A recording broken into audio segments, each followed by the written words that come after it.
What's good with it? Lefty podcast. The Onora boys are definitely in the building, brought to you by Onora Whiskey, OnoraWhiskey.com. That premium American whiskey, OnoraWhiskey.com. And if you drink, Always drink responsibly. I thought you was gonna finish that. I thought you said yo, okay. Yeah. CFE Nation, presented by Twisted Tea. Twisted tea.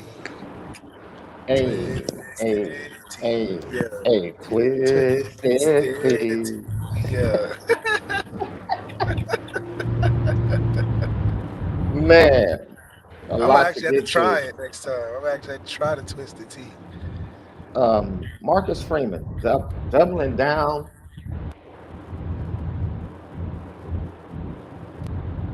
and making some very interesting comments during his press conference today. Notre Dame's at a turning point left. Really?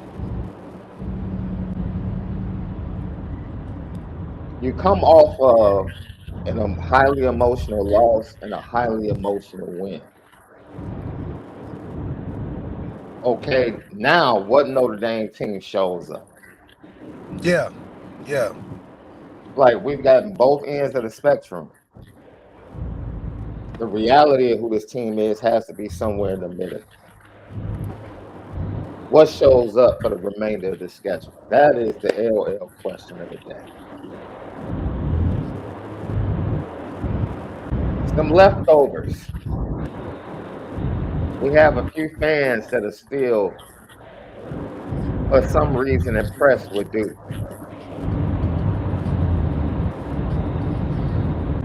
Yeah. You're impressed with two drives in the whole game? I mean, I don't know what you're impressed by, but if anything, you should be impressed at the fact that on our worst day, ACC teams still can't beat us. That's what you should be impressed by.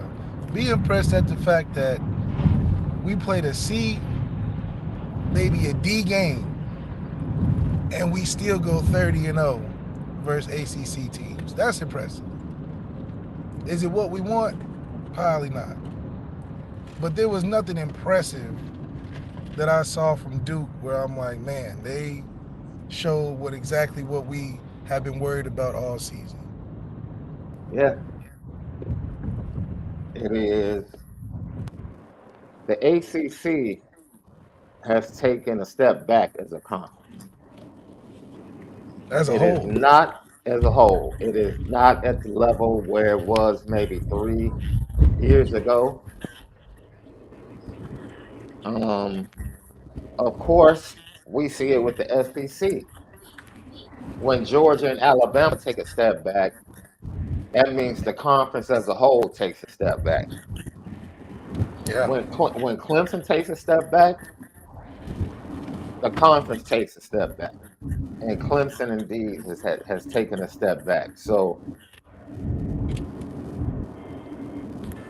we'll see, we'll see. But Marcus Freeman doubled down left on estimate going down at the 1 yard line today in his press conference, and I'm like, bro, I wanted to just like put a detour sign up and say, take this other road. Like, stop going down this road.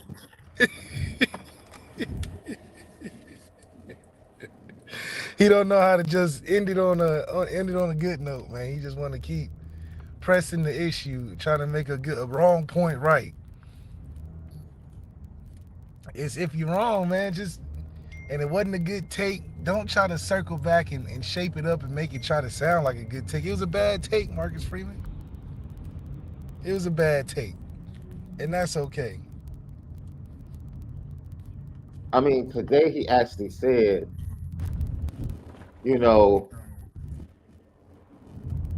instead of scoring a touchdown, you could go down at the 1 and the snap, the hole, and the kick, everything could be perfect. So you just want to win. You can win either way. I'm like, stop, Yeah. stop. What are we talking about, man? What? Yeah. Now you're making me scared. Now I'm starting to feel like you're really trying to bring Trestle ball to Notre Dame. He is. Like He you're is. winning by 1 point. Like, no, dude, no. That's okay for the NFL. You know, we know Mm. them games come down to margins and all of that, but when I you thought have the like, chance, hey, I thought what Pat Mahomes did last night was everybody was like, oh my God, that's so unselfish.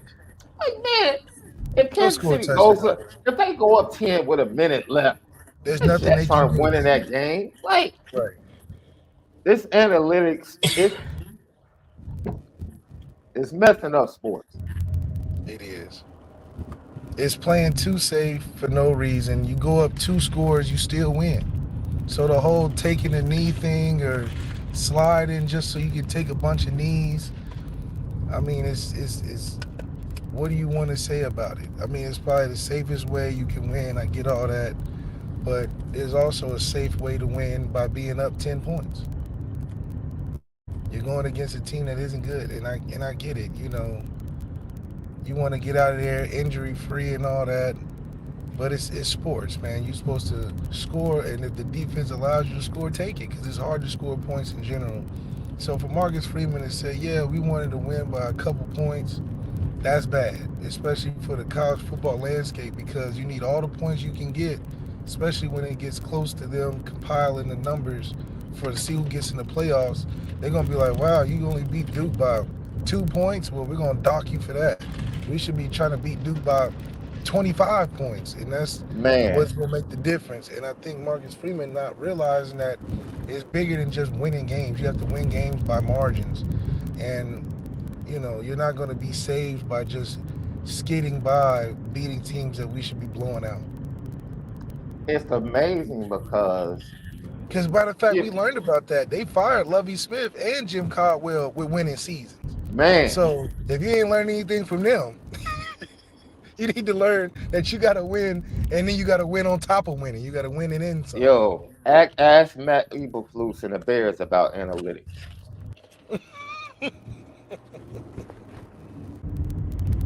Look, there are people on both sides of the coin. There are people that believe, man, and shout out to Riley Leonard. I guess it came out that he was going to miss two weeks, but they have a bye this week, so I don't know how many games he's going to miss. But their offense is going to struggle without him. Yes. Because pretty much he is the offense. They're gonna look real bad. They're gonna look like an ACC team that we've been clamoring. Because the thing is, how does Duke have such a drop off for a team that's supposed to be competitive with us? It's supposed to be so we're supposed to be so worried about them, but they miss one player and their whole season's over. How is that possible? That's why I'm like, the fan base we gotta pick a side. Either we're on the same level as Duke, or we're not. We're not. I still think if Sam Hartman gets hurt, it wouldn't be good. But heck, as vanilla as this offense has been, why can't Steve Angeli run this offense? Because there's really nothing special to it.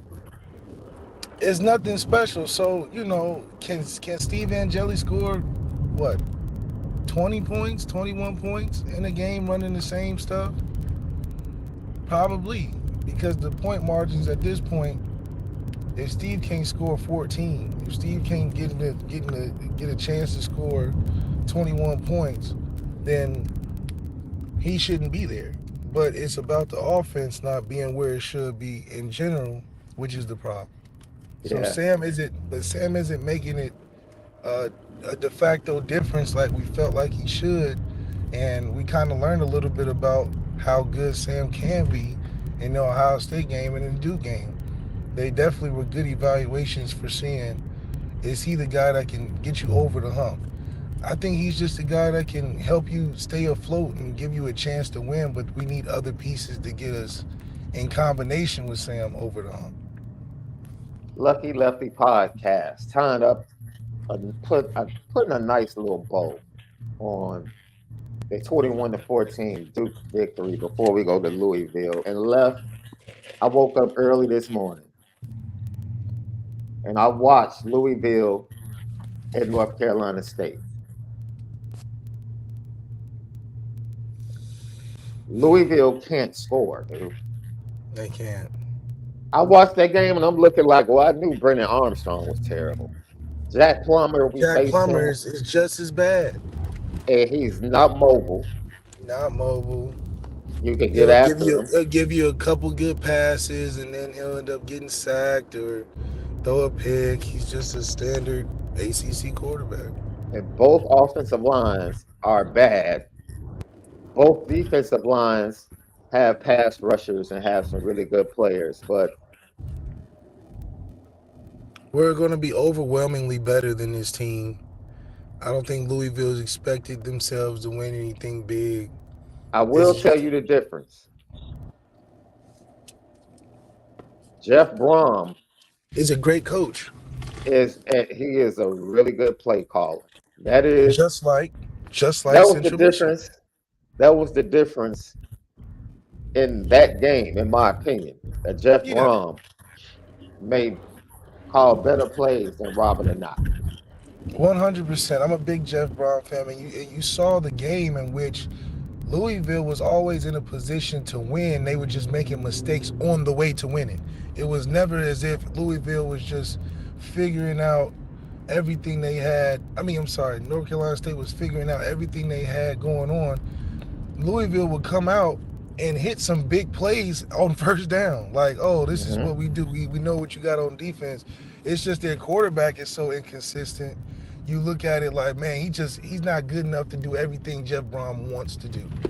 And that was apparent. But in terms of having plays to get big plays and move the chains and calls that were easy enough where the quarterback couldn't mess it up and they can still be successful, Jeff Brom had a good game plan, and Louisville should have won by at least 20 points. They just don't have quite the players that are necessary to make it, Louisville the team that they probably should be. And a lot of it is, Louisville has had great coaching in the last 10 years with Paterno, Jeff Brom getting into there.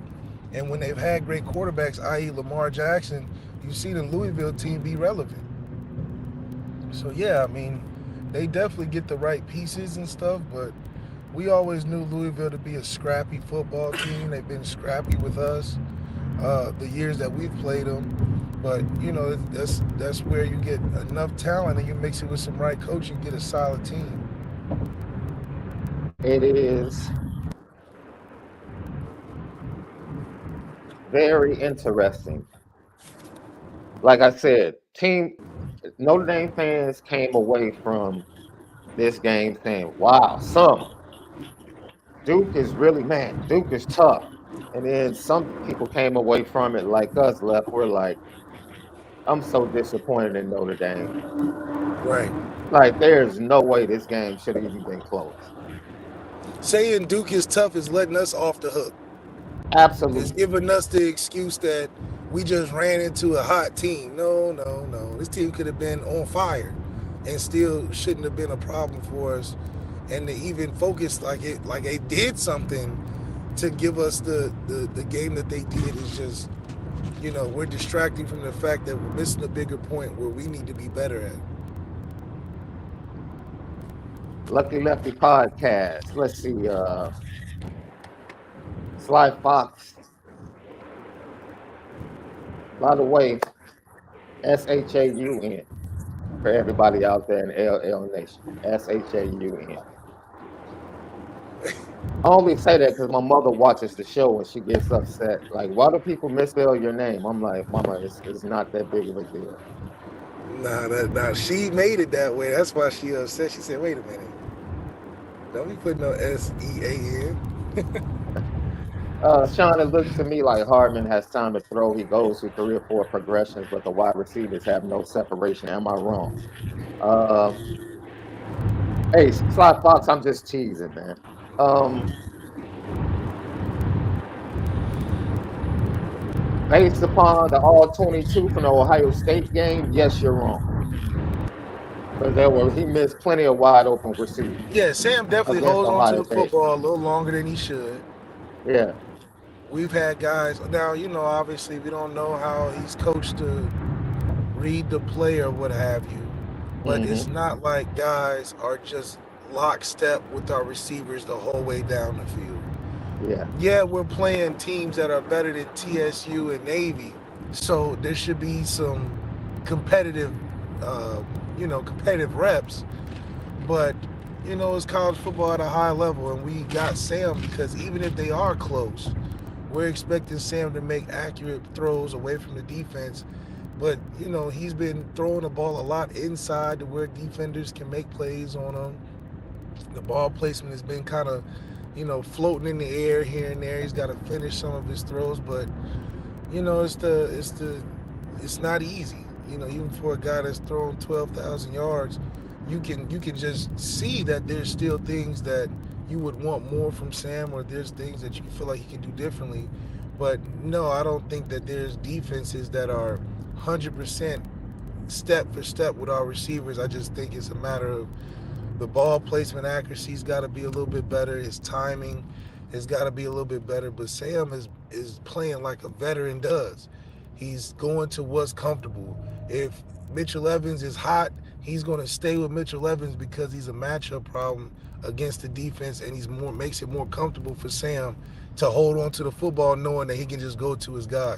Younger guys are probably trying to disperse the football a little bit more, Yeah. stick to the plays, hit guys on time and everything like that. But Sam's like, listen, I'm going to go with what I know, which is smart. Hmm. I mean, you done played 50 plus games in college football. Go with what you know.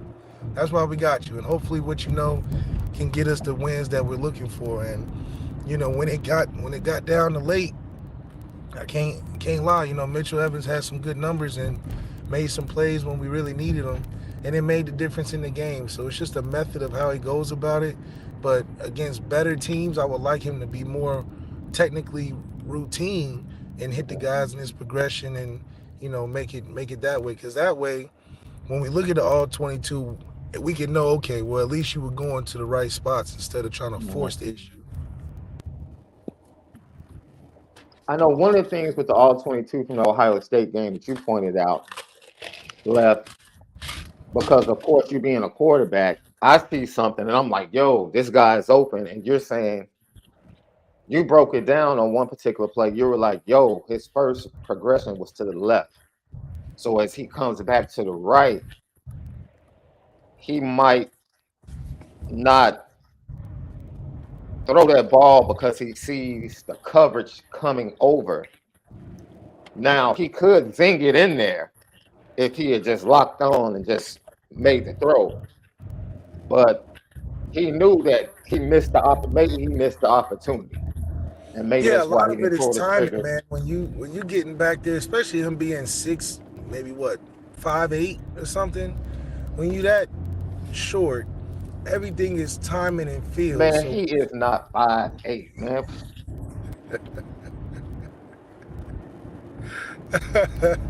we just gotta throw it. Oh If man. it's five, I just like to play with the numbers. If it's five, we go 5'4" to 5'10", anything in between.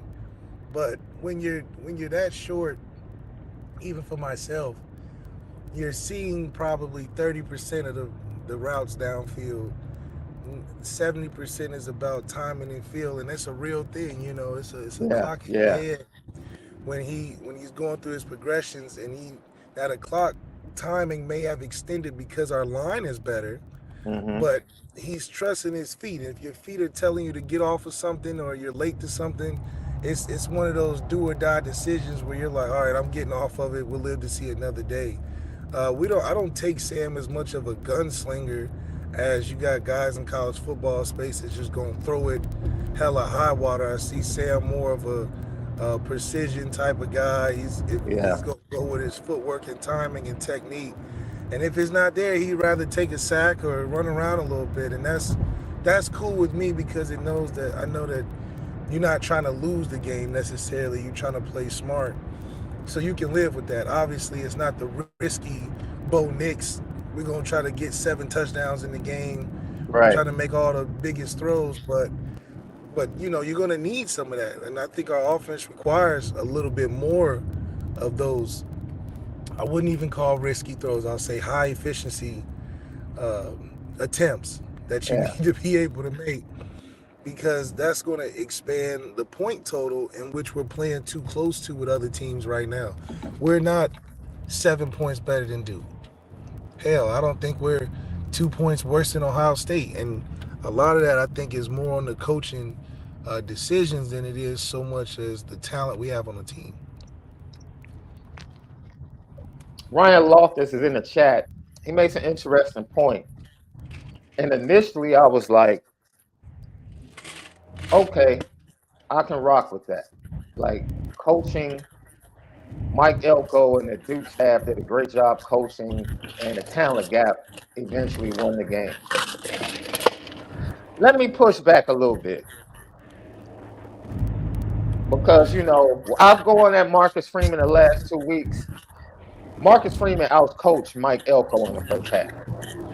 100%. I mean, Riley Leonard, they had Riley Leonard confused all first half. That's So what I'm saying. defensively, Like, the specialist, the fake punt call, great Marcus Freeman. call.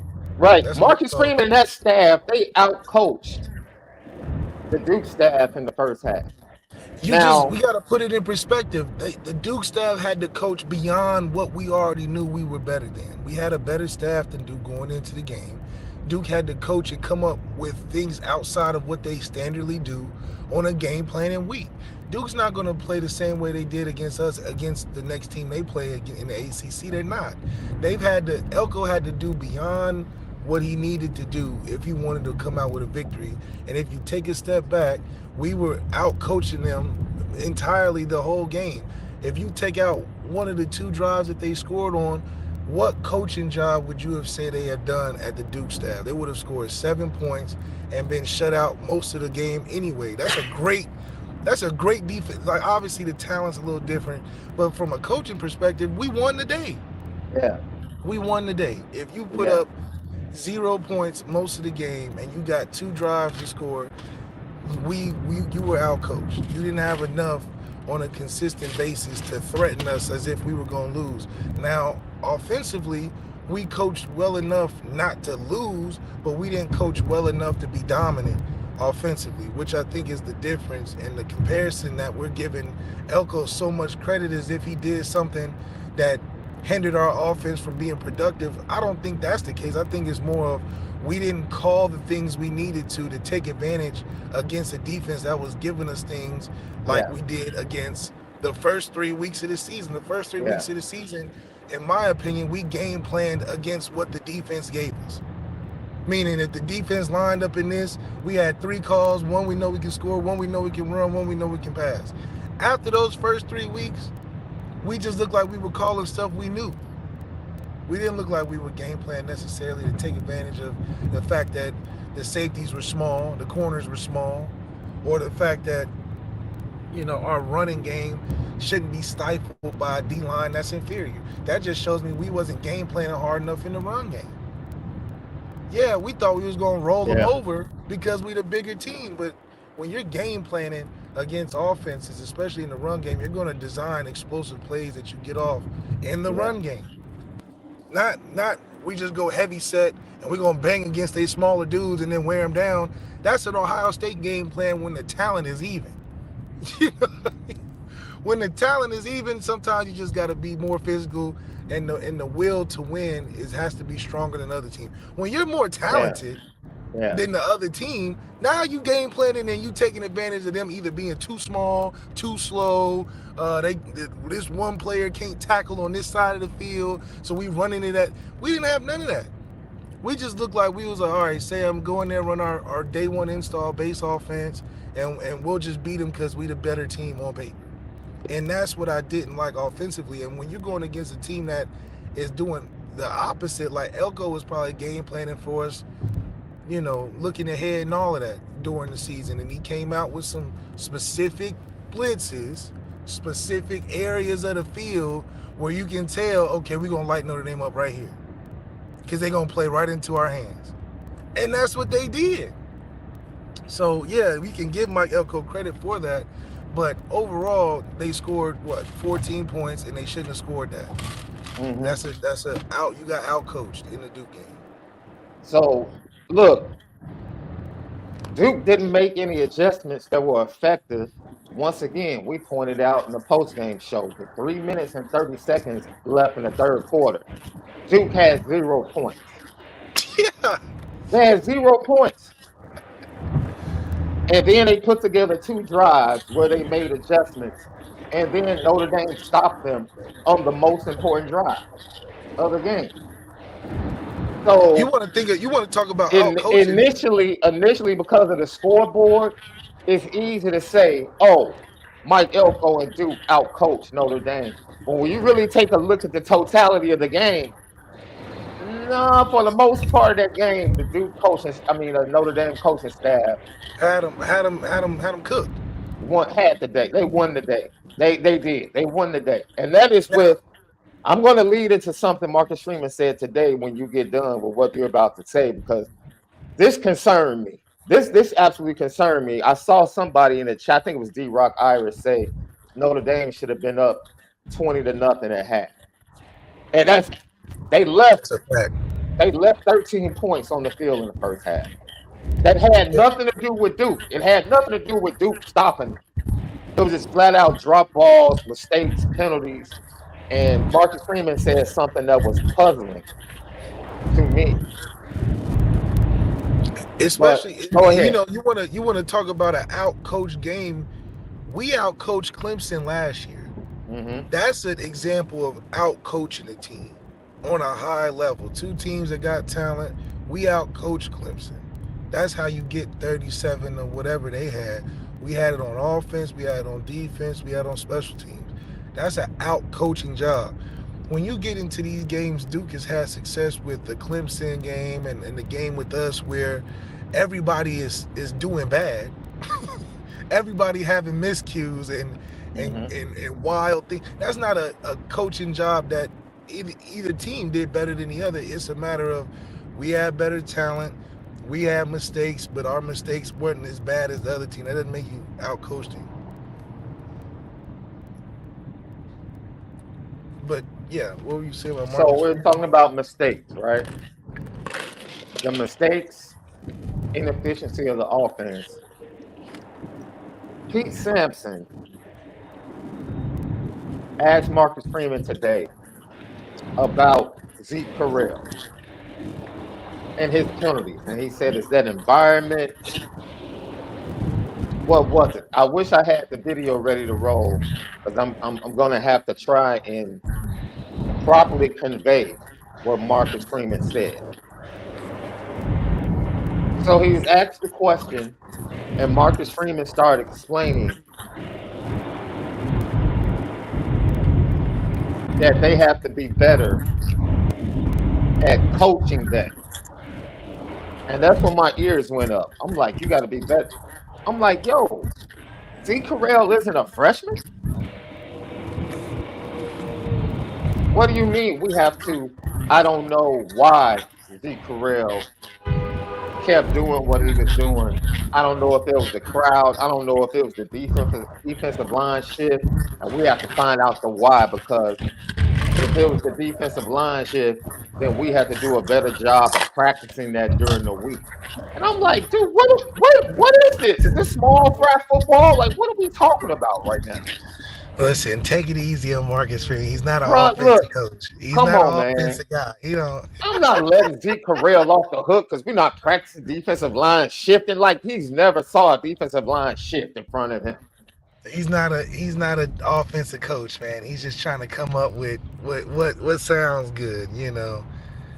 I can't put too much offensive ingenuity behind Marcus Freeman just because that's not his area of expertise. So if he says some wild stuff about fixing the offense, it's kind of like, All right, one ear out the other. I guess you're trying to attempt to say something good for the press, but that's a question for Jared Parker. That's a question for Gaduli even. But Marcus Freeman giving out offensive offensive adjustments or things he need to work on.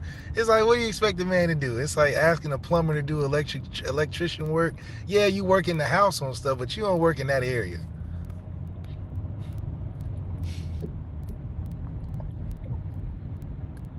Now, if this was defense, and we talking about Tyson Ford jumping off sides all the time, and he's like, well, I don't know if we got to coach it better or what. Marcus Freeman will have a better answer for adjusting to Tyson Ford or somebody like that, jumping off sides or getting these basic penalties. But for offense, he probably, he only knows so much, and, you got to give him a break. Man, look, once again, and I'll say this. We said it yesterday, and I hope people understand. Mike Elko is well, I can't say a great coach. Because we say the word great for people that actually win championships, and Yeah, you got to really do it. He on that's his just way the up, way though. we do it. That's just the way, that's how I apply it. Just because you get 40 million in the NFL, it doesn't make you an elite quarterback. He's a really good coach, but he's an illusionist. He's making Duke look much better than they really are. He's doing a great job doing it. Because He's doing Duke a can great. only be so good. Like Duke He's has a doing. limit as to how good they can be, He's and doing a he's got really them good at job they. of it. Would you say he's got them to their maximum potential Yeah. of what you can ask from a program like that, a basketball school? Yes. But you cannot have it both ways. You Right. cannot sit up here and agree that Notre Dame should have been up 20-0 at half, and then sit up here and say I was impressed with Duke defensively. Yeah, Well, wait can't a have minute. both. If Can't have Notre both. Dame was supposed to be up 20 at half, That means Mel Elko did a terrible job. I'm not impressed with that defense. I'm not. Because that I'm means that not. it was holes that we could have taken And advantage that's of. and that's fine because the ACC as a whole is not as good as it was 3 years ago. It's Right. not. And as the conference has gotten worse, Mike Elko has made the Duke program better, which by perception makes them look better than what they are. And that's fine, man. That's fine and dandy. But you can't have it both ways. You can't say Notre Dame should have been up by 20, 23 points at half. But boy, that Duke defense was really good in the first half. No, they weren't. If you're basically saying Notre Dame left points on the field and should have put 23 points up, which Duke doesn't give up 20 points, but Notre Dame should have had 23 points in the first half with three receivers,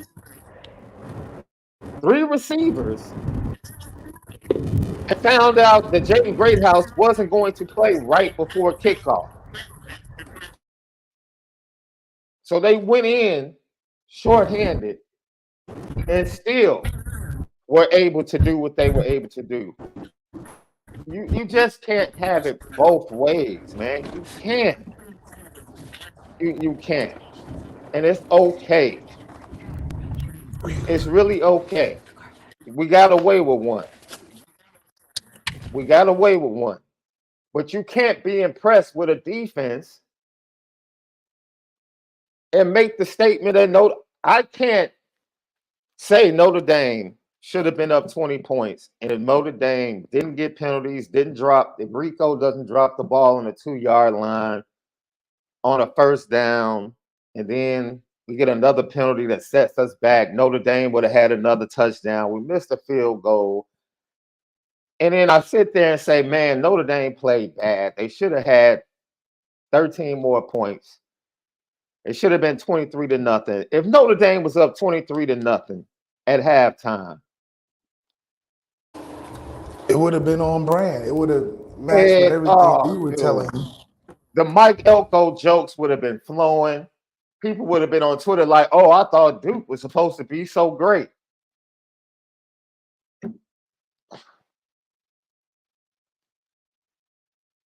It's like I said, I watched that North Carolina State Louisville game. I'm not worried about Louisville, man. I'm worried about Notre Dame. Period. That's I'm right. worried about Notre Dame. What That's it. Notre Dame team is going to show up? That's my concern. I don't give two pennies about Louisville. I don't. Because they I don't have don't. enough to beat us. I don't. Jeff Brom, really good coach. Really good play calling. Probably going to have some stuff up his sleeve. It's going to be interesting. Al Golden has done such a great job, as you pointed out last night, Left, of preparing or having his defense prepared and confusing quarterbacks to start games. You expect him to do the same thing with Plummer. Yeah, and Plummer's less athletic, not as good arm talent wise as to be. Brom is forced in a tough position because he knows that he needs his quarterback if he wants Mm-hmm. any chance of winning. So he's got to call some really creative stuff. He's got to help his quarterback out, but at the same time, you still got to go against the Al Golden defense, who on film is obviously giving teams a lot of different fits week to week. So it's not like you can key on some of the things that they've been doing, because I'm sure Riley Leonard saw a lot of film of Mm-hmm. us against Ohio State and thought some of those same looks were going to be in the game, and they probably weren't.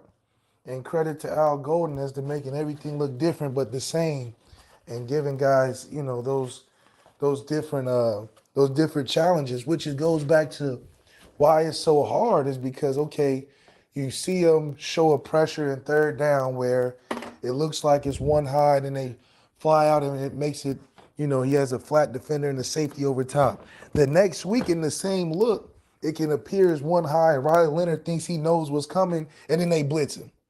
And it's the same look but different outcome, and that's the type of stuff that Al Golden does so well, is because when you're used to that NFL type of schedule and game planning, everything has to look slightly the same and slightly different when you're going against these elite quarterbacks. And that's a skill as a defensive coordinator to have, especially going against quarterbacks that are good against the routine standard defenses that are out there.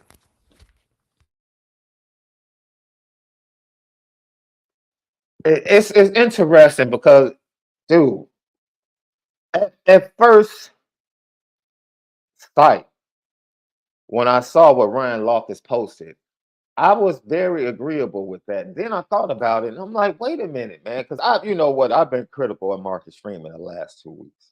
A little bit, but rightfully so. Yeah, but dude, I'm not about to sit it, dude. Chris Johns, that's the OC for Duke, right? Yeah. Chris Johns had no effective adjustments until 2 minutes left in the third quarter. That's when we was giving up stuff. And then they won a small pocket of the third and fourth quarter. The Yeah. rest of the game, I don't care what the stats say, the rest of the game was pretty much dominated by Notre Dame. So Yeah, I three can't and sit, outs, yeah, get off the I can't. field. If you want to say, okay, it's 50-50, fine. But there's no way Duke coaching staff out-coach Notre Dame. No way. If I'm looking at the entirety of the game. Because where? Where They did they did have success? they didn't. The They did. quarterback run game was the most successful thing they had, and that was as a result of them having everything else fail. Mm-hmm. We probably wasn't both teams probably wasn't expecting the quarterback run game to be a thing for Duke. It just happened to be like that towards the end. That No, was the only that was adjustment they made. that was desperation.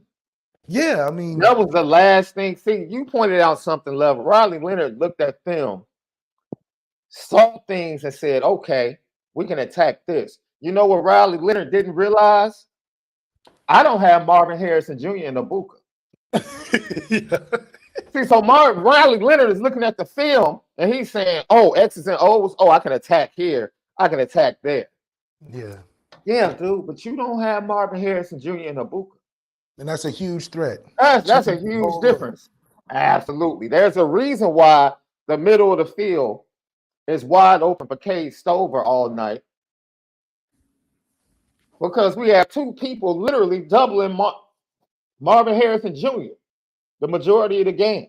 Yeah, so that's you got to change your structure a little bit. Absolutely. We We're have not that doing that. We're defensive going man to man across the field against Duke. We're not doubling your showing wide you receivers. all type of fake looks and stuff because we can do that when we got lockdown corners, at least for your receivers.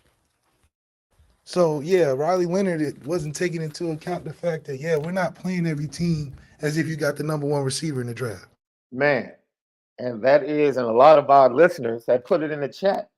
Jared Parker has to do a better job. And I'm going to I don't know how difficult to prepare all week and then the day of the game find out that Jaden Greathouse is not going and now you only have 3 wide receivers. So I don't know if that affects your play calling because you have to be worried about them getting tired. So I might be more aggressive if Jaden Greathouse plays and I have more numbers. But since I only have 3 healthy receivers now, let me lean on the run game a little bit more so that my receivers can have something in the tank. I don't know if that affects play calling. You're a play caller. You call plays on the high school level. You played the game. I don't know if that's something that we can give Jared Parker a pass on because I'm sure finding out right before kickoff, you're going to be short one of your best targets. I'm Well, sure we always talk about having an identity, and Jared Parker not having an identity of Tommy's offense. We don't. I still haven't believed that we have made that transition into calling what makes Jared Parker's offense goes. I think we have a makeshift, put together, different piece type of structure where there's no room for creativity and growth because it's a bunch of stuff that's not your own. So missing a receiver, it'll probably impact us a little bit more because you're dependent based on the amount of film and different plays that player is really good with because you've been around. But the difference is if we didn't have them, but you're running your own offense, you don't have the loyalty to JT where you're like, okay, I call these 4 plays and JT gonna give us a completion. Sam's gonna find it because that's what we're used to, which goes back to game planning. You should have been game planning for different things during the week where JT or not, we still have the ability to take the advantage of the defense. And I just don't feel like Jared Parker was comfortable calling that game, not having all the right pieces. Yeah, so I'm going to be fair because I'm right with you guys and what you've been saying in the chat. It's very disappointing not to have a counter for 9 people in the box, not going off tackle when the defensive line is literally crashing in the entire game. It's not that Jared Parker didn't see what was happening, but it's like, man, I see what's happening, but I don't have the tools to really go at them the way we need to go at them. Like, that's a possibility. You know what I'm saying? So it's one thing, Mitchell Evans was killing them over the middle of the field, right? That's where Jaden Greathouse makes most of his hay as well, over the middle of the field. So if he had the combination of both of those guys really going at their defense over the middle of the field, it really could have opened things up and changed things. It could have affected their safeties. But look, man,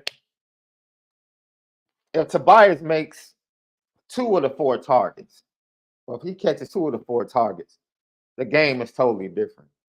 That's just how fragile games are. 1 or 2 plays, man. Yeah. It's crazy. It's crazy. It's crazy how much of an impact Tobias.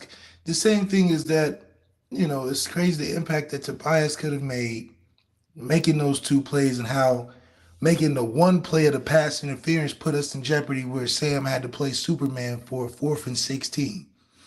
So Yeah, when you put yourself in position like that, when you're not trying to win by scoring points, you're trying to win by how Marcus Freeman likes to frame it as any way you can, and we'll just make adjustments on the fly. Being an aggressive team like a team like USC, that's the best offense in the country. They don't have to worry about, oh, if we didn't make those one or two plays. They're scoring throughout the game because they're running what they do best. And they're game playing against teams each and every week with talented players. Now they got a generational quarterback, but offensively everybody's involved. They don't have deficiencies on guys that they're wanting more from. Their quarterback gets it going, and then the offense it just flows through that. So for us, the offense can flow right through Sam Hartman, but it doesn't seem like we know enough about our guys to put them in enough positions to expose that. Especially when we go down one or two guys because they get hurt. Yeah, it is. I'm gonna say this because I see a lot of Notre Dame fans showing their displeasure with Tobias Merriweather. We, as the podcast, before the season started, made it abundantly clear that Tobias Merriweather was a work in progress and the fan base needed to be patient. We didn't go into it, Nope. but we knew we had inside information that was very applicable. We understood certain things that were going on behind the scene, and we asked this fan base to be patient with Tobias Merriweather. And everybody was like, oh no, Tobias expectations went through the roof. Oh, he's gonna do this, he's gonna do that. We were sitting here saying, hey, you need to relax. Give him time to grow. Give him time to grow. Yeah, I mean, we know that Tobias is still trying to find a fit, and unfortunately, he didn't have the start like a Rico Flores or a Jaden Greathouse, where he can find his fit as he's making plays early in the season. So it's definitely a different starting point, where a lot has been weighed on Tobias from being frustrated, not being able to get out there, not knowing why, thinking he's doing the right things but not seeing the results.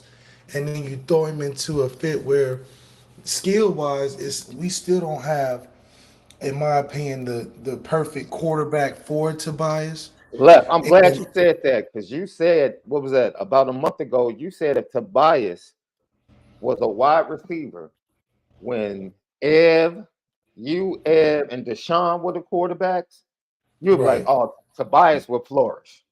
Tobias would be, he would be what Marvin Harrison Jr. is on on a exposure level because of the fact that he has the quarterbacks that fit what he does well. Whereas we got quarterbacks that are fit more towards a Rico, a Jaden Greathouse, a Jaden Thomas, where you can catch the ball at 10. He's going to be accurate with you 20 and below. And he has those playmakers to, make the quarterback look better. Well, Tobias is very talented to where he needs the quarterback to make him look good by giving him opportunities down the field where he's most dangerous at. Rico and these guys that we have now are very hybrid type of receivers to where they can do a lot underneath. Probably they're at best be a playmaker at best, but they're not. We don't have any outside of, in my opinion, Tobias, any true route running receiver deep threats. Let me Any tell you guy. something. The drag route that he dropped, I went back and looked at it. Tobias, I'll say something left, and then I'll let your expertise take it from here. There is a disconnect, in my opinion, between quarterback and Tobias. Tobias does not play like he does not run routes or play like he thinks he's going to get the ball. That drag route he ran, He didn't think he was getting the ball. That's why his hands went up as lazy as they did. He didn't expect that ball. And to be honest, I haven't seen. I know Chris Tyree ran about 2 to 3 drag routes and was open and had his man beat, and Sam didn't throw the ball. So I don't know if that's like a throw that Sam usually doesn't make the drag route, but we really haven't seen Sam hit a lot of drag routes. Well, that goes back to Sam holding the ball because he want that dig window for that tight end. That's what he. Sam like, okay, I can take the three and hit the drag, but if I wait long enough, they'll come to the drag and I can hit the dig behind, and that's where he's been finding success with his tight ends on smaller safeties. But that's a chemistry thing. I knew when I was playing that, all right, Chris Brown, if he's on a drag, let's look for him because he can turn that drag and make it something. Amir, I know if I got to look for a bubble and he's in the slot, just get it out there because I know he can make something of it because that's where his it's like a point guard. Mm-hmm. When you're playing point guard, certain shooters want the pass in different locations. Yeah, he's open,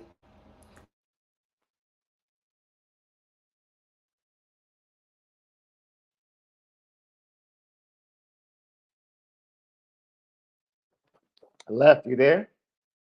doesn't get into that shooting motion Yeah, that is a guaranteed three.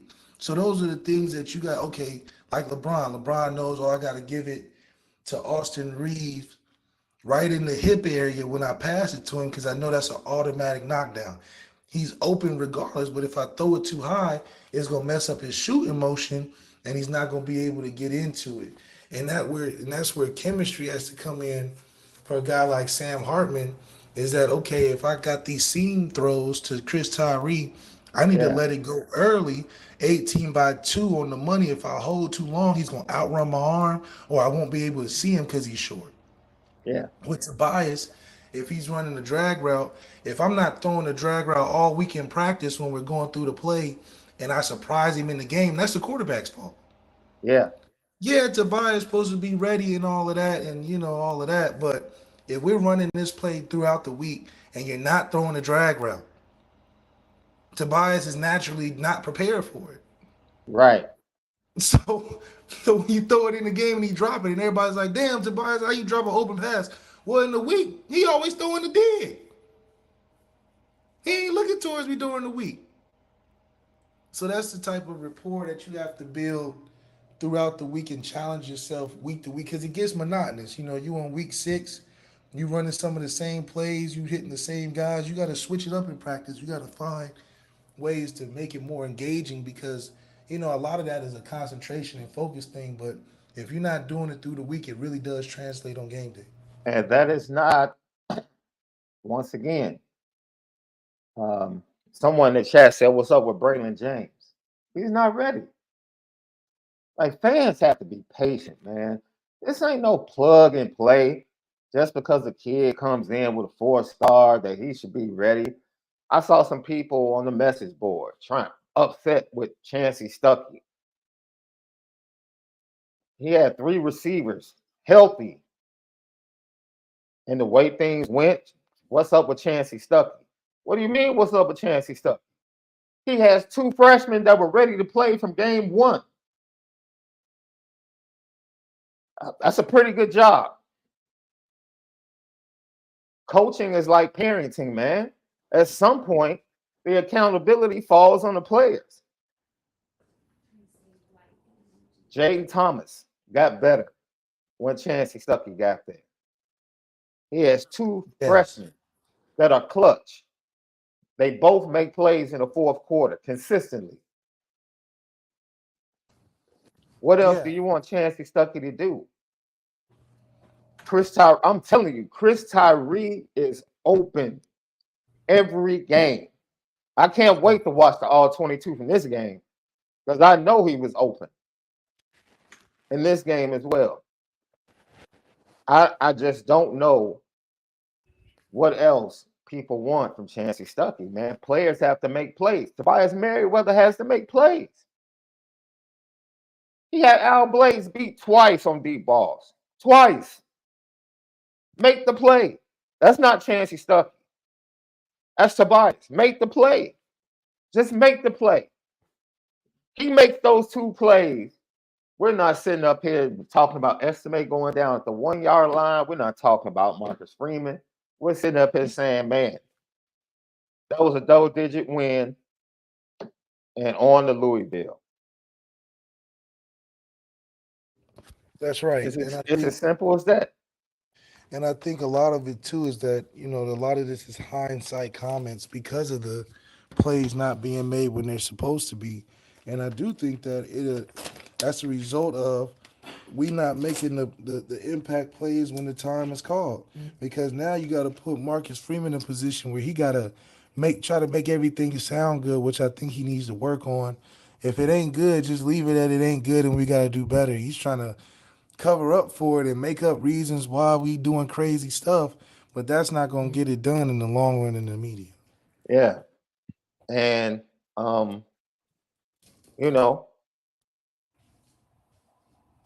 we see the same thing with certain players on defense, man. It's like certain kids aren't ready. We were confident, which is why we asked for patience with Tobias Merriweather. And we said, don't judge him based upon Jaden Greathouse and Rico,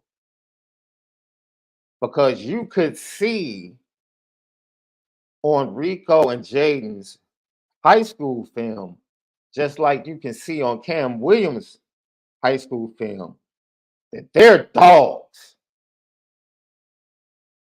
They're dogs. They have confidence. The coaching staff, more than anything, has to pull their reins. Like, hey, slow up. They have to do the same thing for Kenny Minchie. Gino has to pull his reins. Like, Kenny Minchie knows he can throw that rock. Like, there's nothing. He doesn't care. Sam Hartman's the starting quarterback. Kenny Minchie knows if we're gonna have a contest throwing this rock, let's go. Because I can throw this rock. And Notre Dame has had to pull his coattail like, yo, relax. It's more than just that. And that may be an issue too, because us holding kids back because they're not ready, I think it's in a way of hurt. Because at the end of the day, what makes a kid not ready if he can produce? If Kenny Minchie's confident in what he's able to do, which is the problem we're having with Tobias, is a confidence problem, not an ability. And I don't got the confidence in going into the game. And it matters about the confidence of the coach, but also the player. And for a guy like Tobias, who had probably all the confidence in the world last year, when they're talking about, he's doing everything and then some, he's the best player on the field, we're just working on trust, whatever that means. I mean, then you look at a Colorado who's taking these players coming out of high school that are very confident, very talented, and throwing them out there, and you're seeing success like the Dylan Edwards. You're seeing the success of the Omarion Millers and the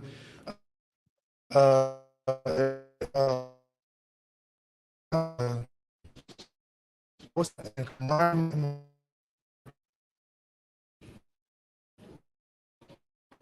It only go for Deion Sanders to mention a player that hasn't played, that has a lot of talent, puts him in the game and he's making plays right away. Well, hold on. But Cormani McClain wasn't playing because Coach Prime publicly said he's not ready. I don't have a problem with coaches saying he's not ready. Cormani McClain's tail was on the bench because Prime said he's not ready. If you're not ready, you're not ready. Prime has said the same thing that Marcus Freeman has said.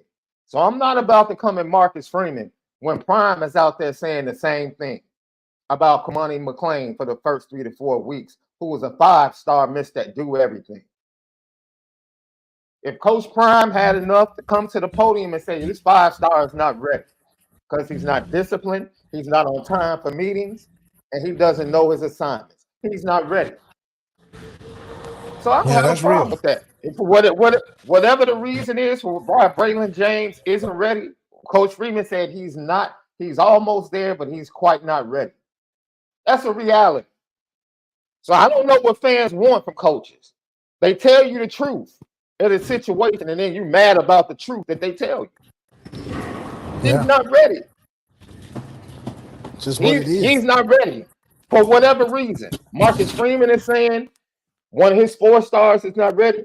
Prime said for the first 4 games that the #1 defensive back in the country wasn't ready. What else are you gonna say? That's not holding him back. That's actually asking him to be accountable. How is he holding Kamani McLean back when he's being late to team meetings? Not holding him back. He needs to take this seriously. He needs to prepare better. That's why he's not ready. That was the reasoning for Kamani McLean.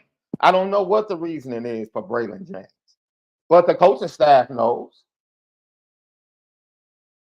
He has not proven that he's ready. They said the same thing about Tobias last year. He's not ready. Everybody was like, yo, you could at least run deep routes with him 4 or 5 times a game. Facts. But he wasn't ready for prime time. We don't know the reasoning.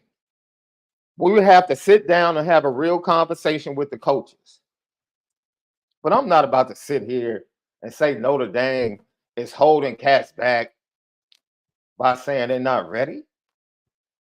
If you're not ready, you're not ready.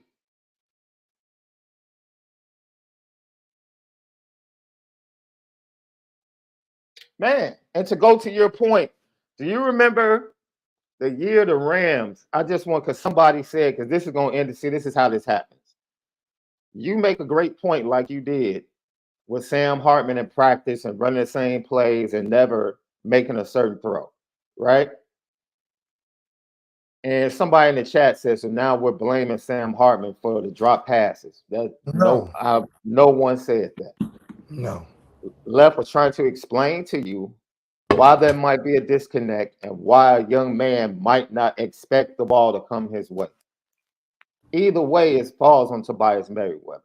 Yeah, he gotta make But the play. see, it takes that happens a lot more than people think. Do you remember the play with Cooper Kupp and Matthew Stafford on the road against Tampa Bay in the playoffs when they allowed Tampa Bay and Tom Brady to come back Yeah, and tie the game up? Cooper Kupp ran a clear out route, and he said the ball is never thrown to me in practice. You remember that? He said on this yeah. play, I never get the ball. Never. I never get the ball. Oh, you talking about when he threw it down the middle late. Exactly. But Cooper Kupp is the ultra professional, top of the game. So he ran the route with purpose. Yeah. That's what I meant. Tobias he wasn't even running that drag route with purpose. It's No. easy to see. He's not running with purpose. Regardless of whether or not you get the ball, it's your job to run the route that you're given with purpose. And that's maturity. And that's why we knew certain things with this kid, and we tried to tell the fan base, look, be patient. Be patient with him. Be patient. He's going to be a really good player. It's going to happen, but just be patient. But the reality is, it takes a lot of maturity because it happens around college football a lot. It takes a lot of maturity, man, to run every route, every play with purpose, Yeah, especially because you when got to you think don't think he's not used to playing football. If we just taking a big step back, he's not used to playing football where in the snap, if the ball wasn't going to him, he still had to play. He's still in that mode. Well, if the ball not coming to me, it's probably going somewhere else. I don't have to give 100% effort. Just think about it. That's what he's used to. He's a 5 star because whenever he touched the football and he made a play when he got the ball. But 5 stars usually when they don't, get the ball. They're not making Mm-hmm. the play. They're not giving the effort. So Mm-hmm. Tobias has to learn to play a full game when and when he's not getting the ball, which a lot of it comes to situations like that because when you least expect it, you get in the rock and you not running. Mm-hmm. When you least expect it, you not running your route fast enough, and now the quarterback looking at you to throw and you not available. So these are the things that you learn. Cam Williams got to learn it. Obviously, Drayton Greathouse, I think his advantage was that he played on a team with a bunch of other really good players. So he So played he at West. He learned. played at Westlake. Yeah, so he And played. I'll say it again, dude. You cannot compare Tobias Merriweather to Rico. Rico and Jaden Greathouse are dogs. Yeah, yeah, Cam Williams is a dog. that's right. You don't have to give them confidence. They came in with confidence. That's right. Tobias Merriweather is going through a process of trying to gain confidence. He surely wasn't going to get it from Tommy Reese, No, who threw him under the bus every moment he could. a lot. Tommy Reese didn't have to say anything about Tobias other He than, didn't. man, when he's ready, he's going to be a really. All Tommy Reese had to say publicly is, man, he's going to be a really good player for us. That's It's, it. That's all. He's going to be a really good player for us. You watch and see. You watch and see. And someone in the chat said, I didn't think, I asked Tommy Reese to throw 2 to 3 bombs to Tobias Merriweather last year. That's all I asked. yeah, Don't sit here and tell me he's supposed to get 1 play per game, but he's beating everybody off the line of scrimmage in practice. He gets 1 play. All I asked Tommy Reese was to give him more plays to build his confidence. yeah. If Notre Dame had done a better job with him last year, he would be a more confident kid this year. Let's think about how we progressed Rico very nicely. Gave Rico a couple plays in Ohio State. Oh, he can make plays. And then what? You see him starting against Duke, catching all the big third downs versus Duke. So yeah, it's the same thing with Will Fuller. We threw Will Fuller out there for 1 play versus Michigan State.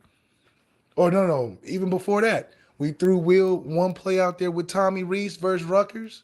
Yeah, He ran a post route, and everybody in the stadium was like, "Who the hell is that?" yeah, They didn't complete it. They didn't catch the ball, but he ran past everybody, and everybody knew right there. And they said, "Oh, we got to put him in again." And shortly after that, he gets in the next year against Michigan State, goes 2 plays. That's all it was. yeah, 2 plays. Runs past Trey Wayne, makes a huge catch, has another play, and ever since then it was now he's in every time.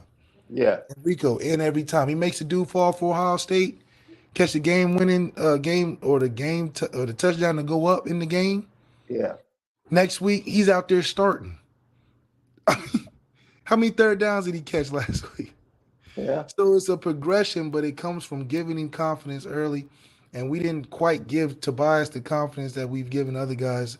And it's just you got to find your way. I'll say this. There's one thing that you cannot say about Tobias Merriweather.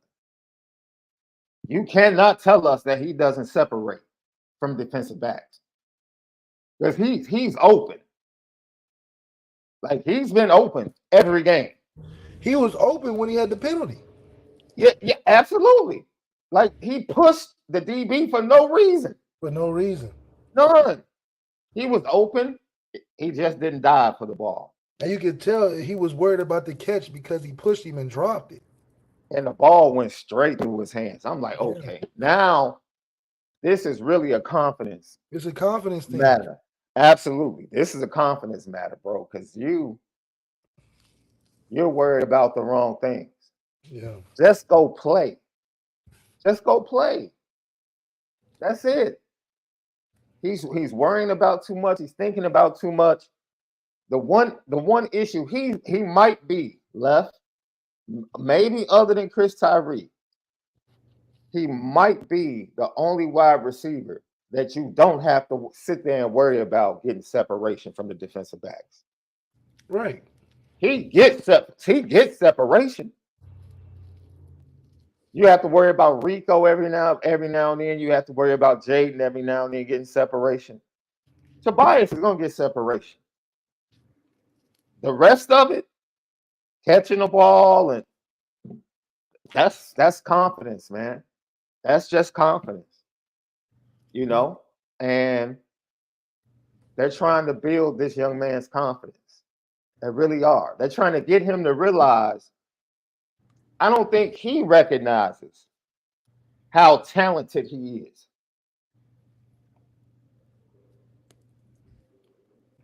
And you It could talk be. about that left when you guys, when it was you, CJ, and a group of guys, the underdogs, and you guys had the mantra, change your life. Like you guys had to find a way to prove, even though you weren't getting the shot yet, to say, yo, I'm good enough. And when I get the shot, I'm gonna change my life. That's it. And he And has to find that he place hasn't where he found it feels like, yes, he hasn't found it yet. He just hasn't found. He could have changed his life on Saturday night. Easily. Tobias Merriweather. Easily. He could have changed his life. You only had 3 healthy receivers. He could have changed his He was life. supposed to get 100 yards that game. Absolutely. We were supposed to have that story talk about we had guys out, but Tobias stepped up when we needed it the most. We found our new number one. That should have been in there. That should have been the headline. That should have been what we talked about on postgame. Just when Duke thought they had us with receivers out, Tobias showed up and proved why he's the number one receiver. All the stuff we talked about. Absolutely. Absolutely. And I still believe that game is going to come. Yeah. He has to believe. The coaching staff believes. Everybody believes. And I can't sit here, honestly. Brian Driscoll. He beat Al Blades on the first series, right? And just dropped the ball. You can say maybe he should have dove for it. Hey, he's fast. He judged it. He thought he could get it with a fingertip catch. Then the offensive pass interference didn't have to do that. The ball went straight through his hands. It was a perfect throw by Sam. There was another play where Sam got flushed from the pocket, but Brian Driscoll pointed it out, I believe, last night. If Sam hits his back foot, because it was man-to-man coverage at the bottom of the screen to the right. If Sam just sees the one-on-one and just hits his back foot and lets it go, because on that play that I'm talking about, Sam had to scramble outside the pocket, threw the ball. They called pass interference on Duke, and then they picked the flag up. Go look at that play. Tobias had the DB beat by like 45 yards, bro, off the line of scrimmage. That's the frustrating thing. He's open. He can get open. He probably gets open more consistently than any wide receiver on the team. Right. He probably does. He literally probably gets open more consistently than anybody else on the team. If you guys remember that play, they picked the flag up, and they picked it up because Sam was on the run. The ball really wasn't close. But Tobias had the DB beat by like 5 yards, man. He had him beat bad. And if Sam just lets the ball go off the line of scrimmage, it might be a touchdown.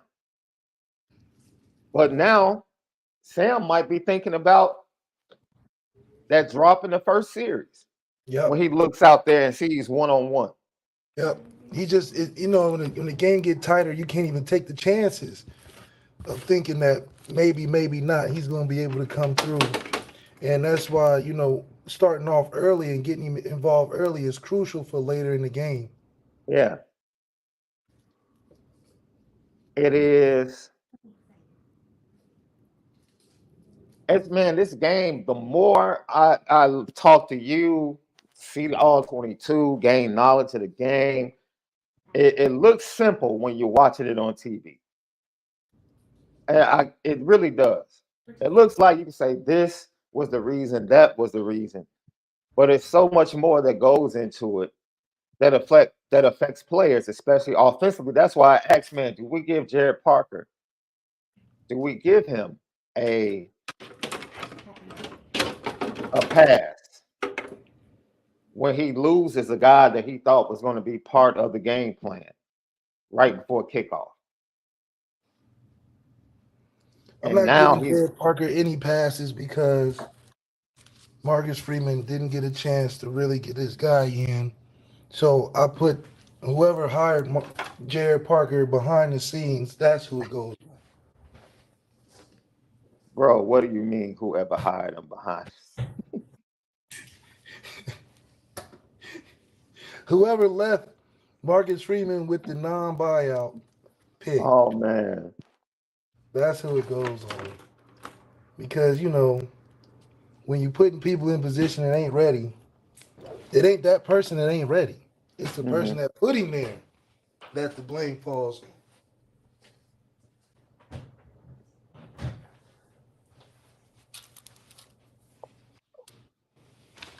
Well, bro,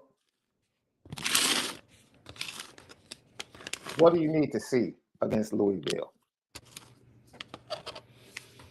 Since we don't have a true concern about Louisville, what do you need to see offensively from Jared Parker? That they should get Jaden Thomas back and they should get Greathouse back, according to what we've heard from Marcus Freeman. I just don't know how much it's going to affect us when it comes to being who we are. Do I think we're a 47 a game team? I don't know. Do I think we're a 14-point a game team? I don't think that.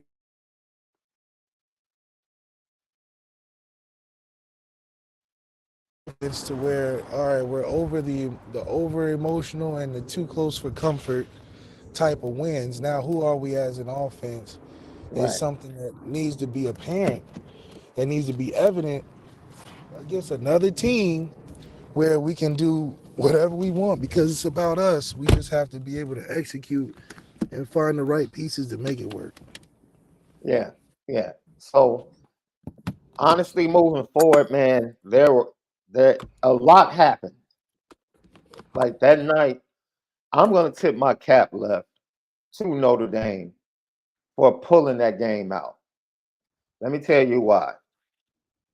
There are a few people that mentioned their trepidation with this game coming off of the Ohio State game because of 2014. And it seemed like a similar loss at the end of the game, like Florida State in 2014. My pushback during the week was this is every year the locker room is different and every team is different. We wasn't better than 14's Florida State team from a No, I'm not talent saying that. perspective. From a Oh, talent okay. perspective and then the injuries. That's what I tried to We were, explain to people. yeah, It had nothing to we were do. better than some Ohio State team. Yeah, the 14 team didn't disintegrate because of an emotional loss. You lose your starting two linebackers. You do. The injuries just piled up, and you can't. Things just went left, right? Well, Ev But had the most turnovers in college football at the time but after Ed that was coming game. off. Ed was trying to get back to being himself, coming off a suspension. No, we was rolling though. We was 5-0 with Oh him yeah, coming in. everything was rolling. That's fine. But like I said, you get injuries at wide receivers, you get injuries on the offensive line, you lose your two starting linebackers. Like, bro, I don't care how much talent you have, because at that point, you were the youngster on that squad left. Yeah, but our problems lied in management. It's like that matters a lot. If you're not managing the team right, it don't matter how good you're supposed to be. It would never come to fruition. Mm-hmm. We have management issues, so that's how That things fall plays apart mid-season. That plays into it as well. My point is, I have confidence. Look, I was ticked off with 2 minutes left in that game, just like every other Notre Dame fan. But I Right. had confidence because I believe in the leadership. And at the end of the day, the leadership on that team made plays. Did they not? That's right. Howard Cross is a leader. He made a play. Sam Yeah. Hartman is a leader. He made a play. My Yep. whole point was last year's team lost to Stanford and Marshall because their leadership was terrible. Yep. Terrible. And anytime you get to tough situations, who you are comes through the leadership and through the leaders. My faith That's right. was in the leadership of this team, and my faith is going to continue to be in the leadership of this team. That's why I pushed back a little bit on those saying Duke outcoached Notre Dame. No, not when you look at the totality of the game. You can't say that. Um, the leaders, when everything looked really bad, Notre Dame's leaders came through and made the plays. They didn't leave it to the youngsters. The leaders made the necessary plays to get Right. things done. And that is what I hold on to. That is what I mean when I say if Notre Dame plays their game, there's no one in the ACC that's going to beat Notre Dame. The teams in the ACC they're just not good enough, other than FSU. And They're not. FSU they're not on the schedule. Yeah. It's all about Notre Dame. And hopefully, now that they've played two emotional games and have seen opposite outcomes, now the real team can come out of that and say, okay, we got over that. Let's go play the rest of the schedule and let's go be who we are. And hopefully, that's what comes forth from this. That's it. That's it. That's it. So I don't know. I don't know what you this is. You can't make me believe what I believe about Notre Dame. You can't. Like I watched this team in the spring. I talked to coaches. I talked to people in the program. I watched this team in the fall as much as I could, going dealing with what I was dealing with.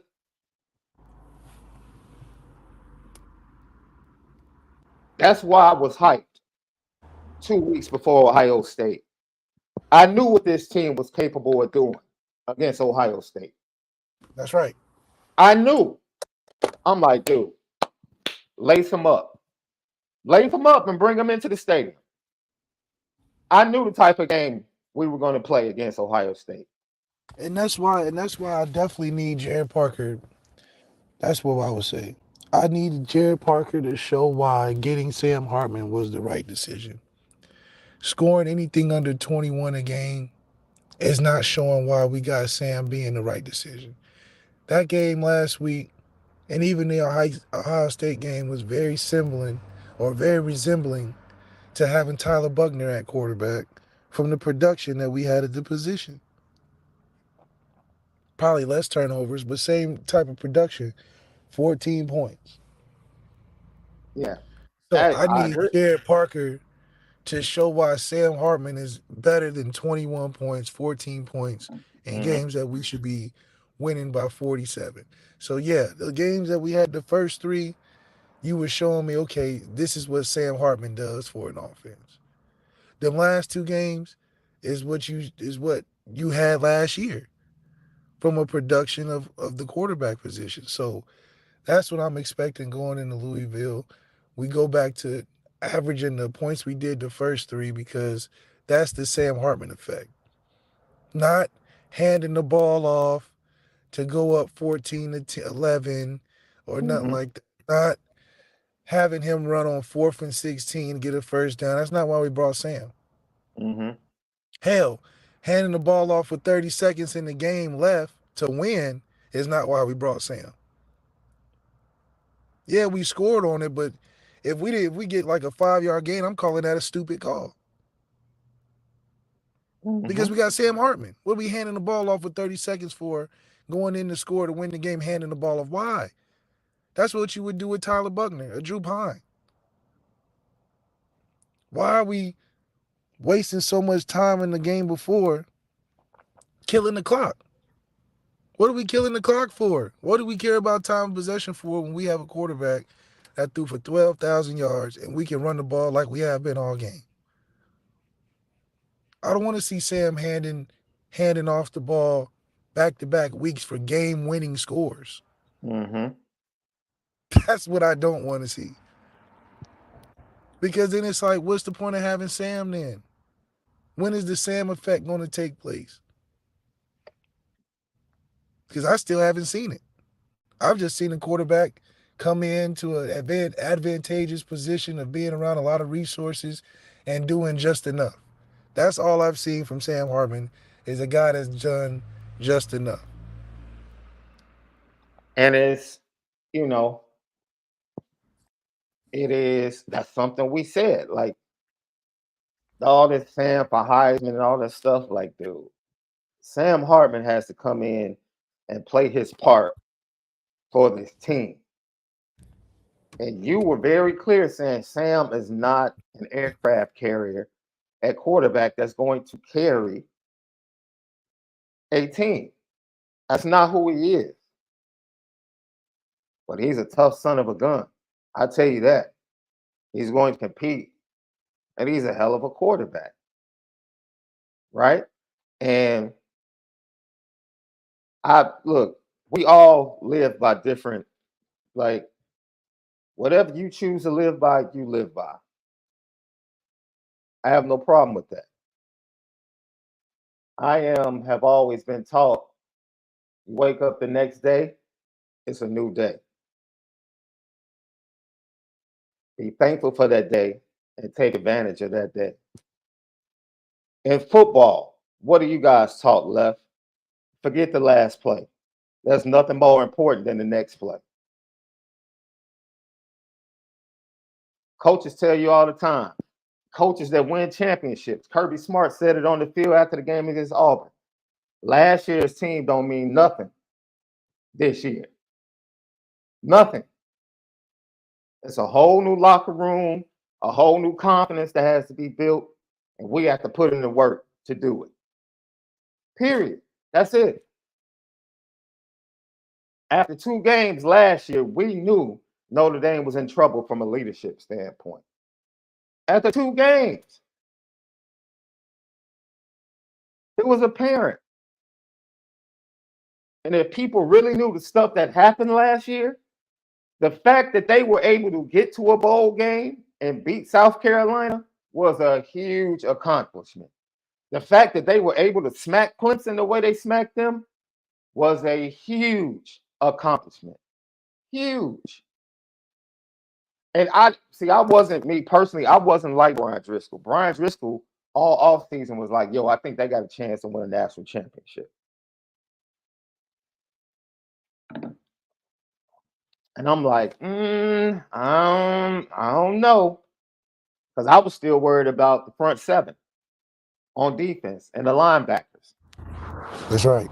They still concerned me. But the one thing I was sure of from spending time around this team is that the squad they got rid of, I don't like using this word. They got rid of the malcontents, and the locker room was a whole lot better than it was. And the leadership was light years better. And that means something. So when you get into tough situations, emotional situations, you have to grind out tough wins where leadership has to come to the forefront. That's why my confidence was at an all-time high last week. Like, dude, the leaders on the squad It's totally different. It's totally different. Like you said Second in to none. 2014, left the leaders of the locker room were the ones that got injured. Yeah. The leaders of the locker room was so bad. Cam McDaniel said preparing for the Music City Bowl against LSU. The locker room was so bad. Cam McDaniel asked Brian Kelly to lead the locker room so he could talk to the team. That's how bad things had got, which you just pointed out. 2014, it was a lot going on with the coaching staff, too. It wasn't just injuries. That's a lot that went into the slide. So you just can't go pull another year. Well, it's unfair because you can do what you want to do as a fan. It's unfair to pull another year and apply it to a totally different team and a totally different locker room and a totally different coaching staff. That's unfair. It might be how you operate or how you think, but it's really unfair to do that to the team, right? Because left, I'm not a person that needs to see it in order for it to register. All I need is a glimpse, and I can tell you whether or not a team is going to be ready for a tough task. That's why 2 weeks before Ohio State, I knew that that team was ready to play Ohio State, nose to nose. I didn't need Yeah. to see anything else. Yeah, we was ready. I knew 2 weeks before they played Ohio State, this team is ready to compete with Ohio State. Yeah. I knew it. I didn't have to go and watch the first quarter against Ohio State to say, oh, okay, this is going to be a competitive game. No, I knew it. Just like I watched Derrick Rose and Simeon play Brother Rice when Derrick Rose was a sophomore in the quarterfinals of the state, the super sectional at St. Xavier on 103rd. And Brother Rice had this McDonald's All-American point guard named Bobby Frazier. I don't know if you remember him. He went to North Carolina. I Yeah, Bobby watched Frazier was nice. okay. I watched Derrick Rose for one half as a sophomore and told my cousin who was next to me he's going to the league. And he was a Oh, sophomore. you said that as a sophomore? He's going to the league. Now, maybe God has graced me with the eyes to be able to see stuff, and I don't have to wait for it to manifest. But I said when Derrick Rose was a sophomore, oh, he's going to the league. You know what else I said? I said Bobby Frazier's going to be trash. I said Bobby Frazier ain't going to be all. He's a McDonald's All-American. He ain't going to be all of that in North Carolina, and he's not going to the league. Wow. Bobby Frazier played like 2 seasons in North Carolina, and you never heard from him again. Yeah. Well, so maybe I'm just blessed to be able to see things early and tap into it and say things that I'm around. I'm not just talking about stuff off the cuff. I'm talking about things that I got a chance to watch and see and be around and feel what's going on. And I'm just telling you, this team, from a leadership standpoint, is just different. They are, man. They are. They are.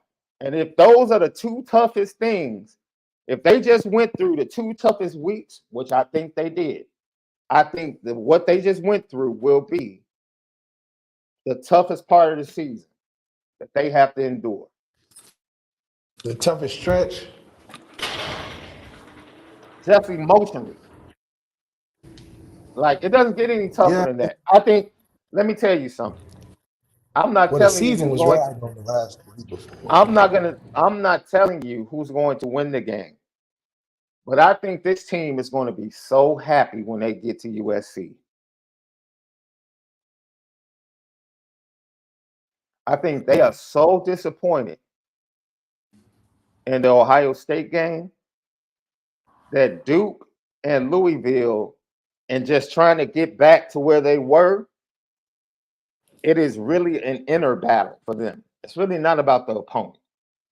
Them as a team and as a coaching staff, coming off of that disappointment, they're just trying to get back to being who they are. It's almost like breaking up with your longtime girlfriend and trying to get back out there dating.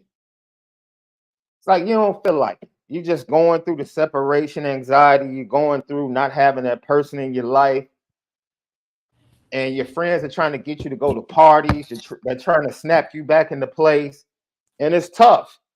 And that's what this Duke and Louisville game is going to be like for Notre Dame. Just trying to get them back. Come on, let's get back out there. Let's get back to being ourselves. And it's going to be tough because it's about them. It's not about the opponent left. Yeah, it's It's not about about them. them getting back to who they are. And they're going to be so happy when they get to USC, bro, because they're going to recognize, okay, this is another opportunity.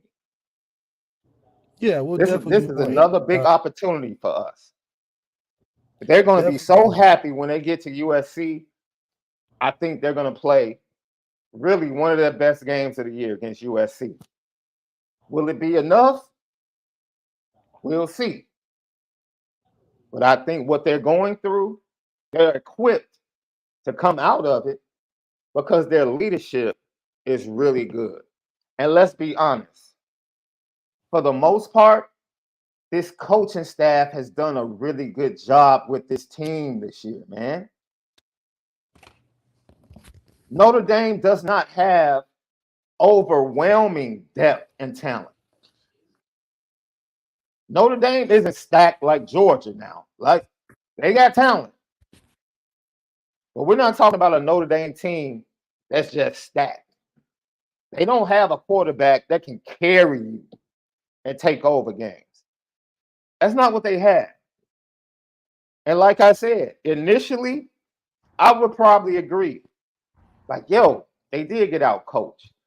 But when I go back and look at the game, I'm like, yo, that fake punt, Al Golden. Like, yo, they did so many good things as a coaching staff for 2 and 3/4 of a game that I have to give them credit for that. And that's even with me not understanding why Marcus Freeman is doubling down on this whole 1 yard line thing and why he's talking, trying to give a pass to Zeke Correll because they didn't practice defensive line shifts. Like, what? Even with that, and me being critical of his comments, for the most part, this coaching staff has done an incredible job, in my opinion, Yeah, it's just with this team. when you balancing a program as top tier as Notre Dame, being the fact that this is not the average college football team, everything is judged more critically. I think if Marcus Freeman was at any other program, especially being 2 years into it, they would be speaking a lot differently and more highly upon Marcus Freeman, even having the last seasons that he's had if he was somewhere else. I think because he's at Notre Dame, being that where the program was left by the last coach and the expectations of the fan base moving forward, trying to get somebody better than the last coach who was arguably pretty good, regardless of not getting the job done. It's just kind of crazy to see the the expectation we have on Marcus Freeman just after 2 years. Mm. And for him to be able to be in these situations where there's a lot of pitfalls to the expectation of where the program is, but from a 2 year first time head coach, I mean, he's doing things that I think when we look back on Marcus Freeman, we'll be like, man, that was crazy how he pulled some of that off. So no doubt, right now it's a little rough because he almost is trying to overcorrect on things that if he was at another place, another time, another college football team, he probably would have been like, yeah, we should have scored. Yeah, That bro. was a good decision.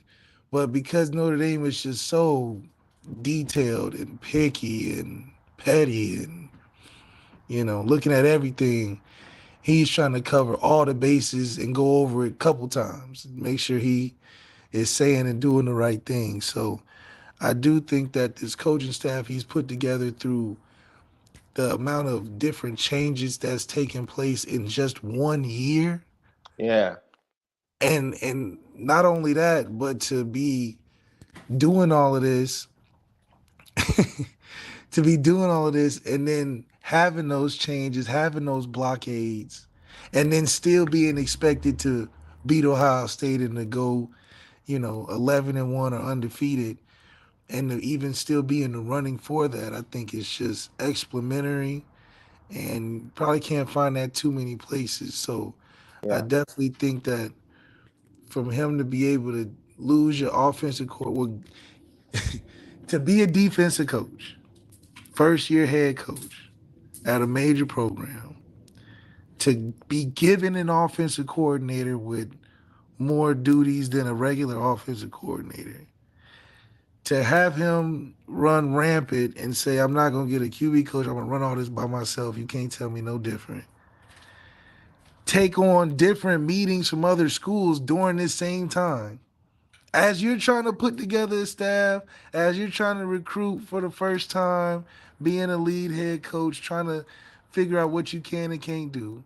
Your offensive coordinators being a rogue person, going in Miami, going to the Rams, hanging out with Sean McVay. Go through a season after taking on a bowl game of a team that was just gas. We were just tired. And in 2 weeks you revitalized the team to at least look differently than the pathetic, you know, we were so over that year, I think. And for him to give the team life in just those 2 weeks leading up to the bowl game, did a great job. We probably played better than we would if we didn't. Get through a rough year of 8-5 with a couple of embarrassing losses early on. You finished the year strong as you could. Make all the recruiting changes you did. Lose both your quarterbacks, your backup and your starter. Told them mid-year you're gonna get somebody. So just imagine that you tell the guy that makes the whole thing go that you're getting replaced mid-year and still expect him to go out there and play his best to win games. Hmm. That's that's hard to do. That's hard to do. Because if I was a quarterback, I would Drew Potter, I'd probably be like, all right, well, I'm gonna just do what I want. Yeah. But he was able to still have a relationship to keep it held together, win a ball game, Yeah. lose your offensive coordinator, try to get one, get Hmm. denied, get given another one. As you and lose your right hand man, James Laurinaitis, trying to recruit the whole world on the plane with your running back coach, having to cover so many different holes leading up to a new season where you still trying to make it your own. And lo and behold, you got to do better than last year. No excuses. I think that's a tough task to ask somebody. And then to be winning, and then they're expecting you to win even by in a more stylish fashion. We're asking a lot of this guy. We're asking a lot, and I think if he would have pulled off the Ohio State game like we had it in hand, and to do all of that and then make a couple crucial mistakes, it's just like it's high stakes when you come to Notre Dame, just high stakes. Hmm. So as much as we have empathy towards his plight at Notre And Dame, there's trying to nowhere make to it different, hide. Like and there's there's no way, nowhere to yeah, hide. he can't go in there and blame nobody. He can't No. go in there and say, I mean, he could take the route of what Brian Kelly did, but you can't lose the fan base early on. No, but see, Brian Kelly, that's Brian Kelly. He's still blaming people. Blame everybody else, blame the players. It's not me. Oh man, I love him, It's not me. Forget the but fact that I got Mason Smith, a first round pick on the D line, and Harold Perkins at linebacker, and just gave up 50 points. Hey, it got nothing to do with me. Absolutely nothing to do with me. Because you said you left to go have more talent. That's why you left Notre Dame. So, according to you, you're dealing with more talent. Yeah. but the same things keep happening. Hmm, that's that's interesting.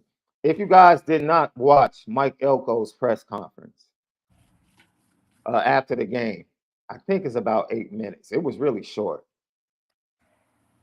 He was disgusted, and he didn't think they played well, and he didn't think they coached well. Yeah, because they didn't score all game.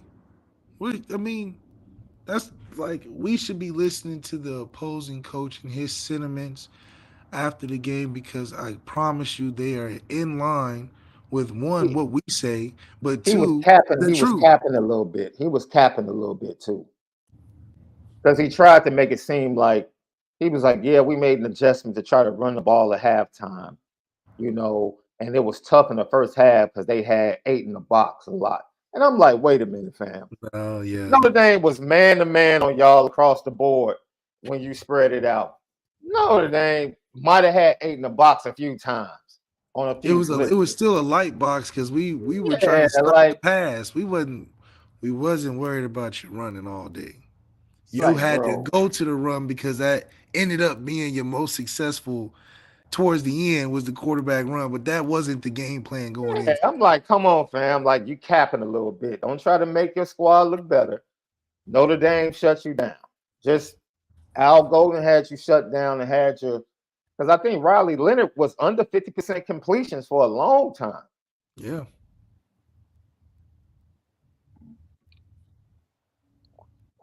So I don't think anybody in that game, coaching staff, neither one of the coaching staffs thought they did a good job. When you listen to the post game press conferences, you know, and Mike Elko admitted, yo, that was a huge mistake not to continue to blitz on 4th and 16. You think? Al Golden, you think? Yeah, that's only rush three and drop eight in the coverage, and we don't know how to play the zone correct in the first place. But this goes to show you, man. You say it all the time. I thought about you too on the 2nd and 16 because Sam got flushed out to the left and threw the ball, and the Duke defensive back dropped the interception. And I immediately thought about you, left, and you were They're like gonna, on they're on, gonna score. on late drives when a defense drops an interception. Yep, We're gonna score. yep. Like The other team is going to score. you missed the opportunity to change your life. You dropped it, and it all. I'm talking about. It never fails. It never fails. The two things in football that never fails Yeah, I is, laughed at that. is if you drop that pick or you miss that game-ending opportunity, you're Hmm. going to give up the touchdown. I don't care if it's 99 yards, 5 yards, Yeah. a, a missed block or whatever. You're gonna lose. The other thing is scientifically, if you get 9 knockouts on defense, Yes. you're 98% of the time going to win the game. A Yes. knockout is a three and out, turnover on downs, block, field goal, pick, interception, turnover. If you can do that 9 drives out of the game, you're going to win. Left. Let me tell you something else, man. I love our people, man. I got Cajun Irish, who's been supporting us from day one. Is really going hard at Tobias, and he said catching a football is catching a football. That's so. Do you know this is why the fastest players and the most athletic players always end up playing defensive back? Why do they end up playing defensive back, left? Man, it's Because they can't catch the football. it's such a skill to catch the Catch, football. catching a football, especially at each level, is so. It seems, oh, catching a football is catching a football. No, man. No, man. Because not everybody has the same mental toughness when it comes to things that affect you catching the football, like Mm-hmm. staying focused and concentrating. Everybody's focus level is different. Everybody's concentration level is different. Everybody's emotions are different. You going into a big game, biggest game of your life or something, your first time out there or your last Mm-hmm. time out there, or you got something to prove, or you trying to hold on to a spot. All of that is weighted in these just catch the ball. It's not, Mm-hmm. it's very few people that play free enough that can play in the perspective of playing in the moment. They always talk about playing in the moment. Mm-hmm. Hard to do.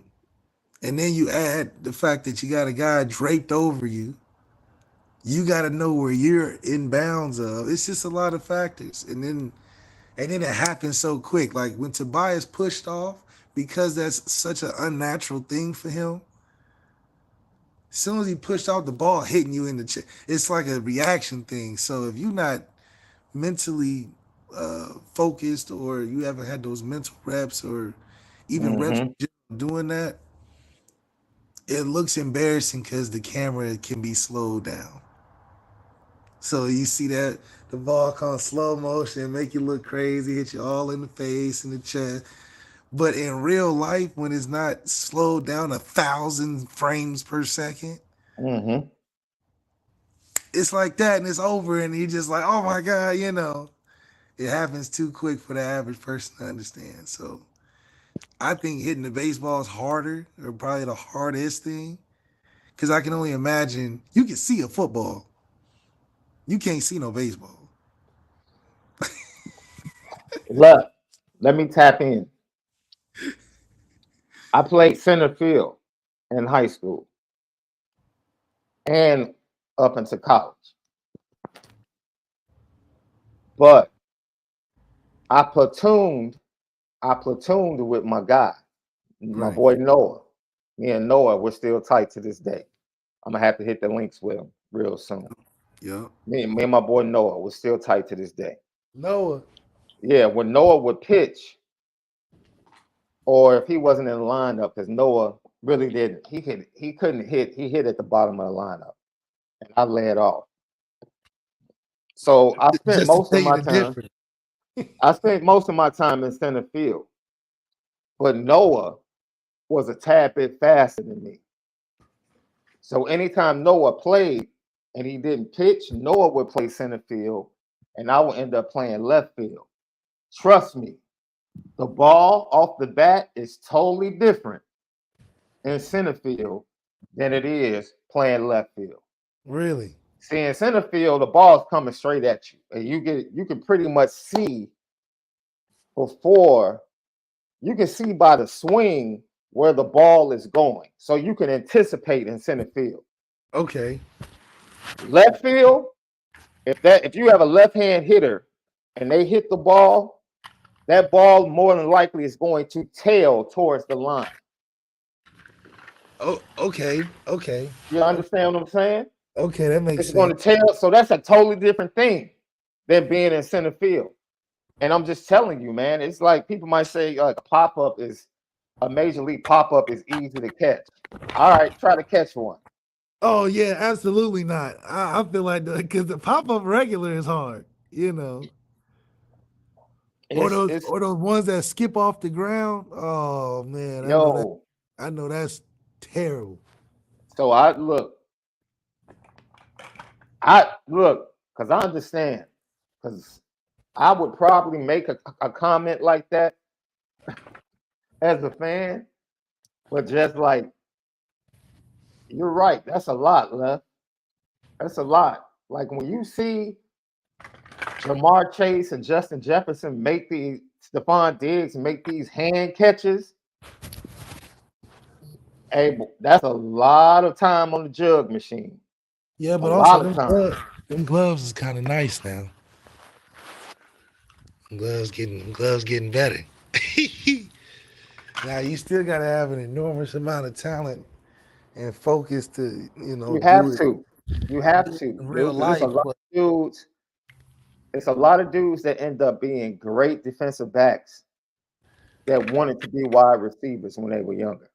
Oh, for sure.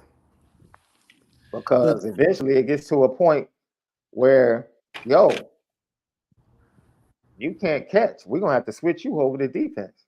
because even the receivers that quote unquote can catch, you can tell the ones that can really catch are the ones like Brock Bowers, who can catch and run at the same time.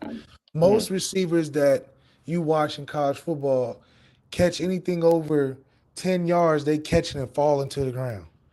Because it's a different skill to be able to catch while you're running. It's like walking and chewing bubble gum at the same time. It's two different motions. So most guys, especially when the ball's thrown over the middle or deep, they shut down their feet and just focus on their arms. That's why they always catching and diving and catching and falling. When you could have been like watching it from the TV, like, oh, you could have caught and kept going. hmm A lot of receivers that are elite can catch the ball and act like, oh, okay, it's just a handoff and we out still running and making plays like the Jamar Chases of the world, your Stephon Diggs and stuff. But a lot of fast guys, like you said, and DBs included, who can't catch, love to jump as when they're catching the football so they can put all their focus in trying to catch it instead of try to do the action of running after the catch. That's when you hmm see the difference with a lot of these top receivers like a Zachariah Branch who has the elite ability to catch while running and being able to find space and stuff. So Tobias Merriweather is the guy that will catch and fall because he's trying to focus on just catching. When he gets the confidence, he'll be able to catch while running Absolutely. and be able to have confidence in himself to catch with his hands. Marvin Harrison Jr. is the guy that can just has the total confidence, conversely, right? The total confidence to catch and run and do all the different type of things, but it's all mental. It's all mental. Yo, it is.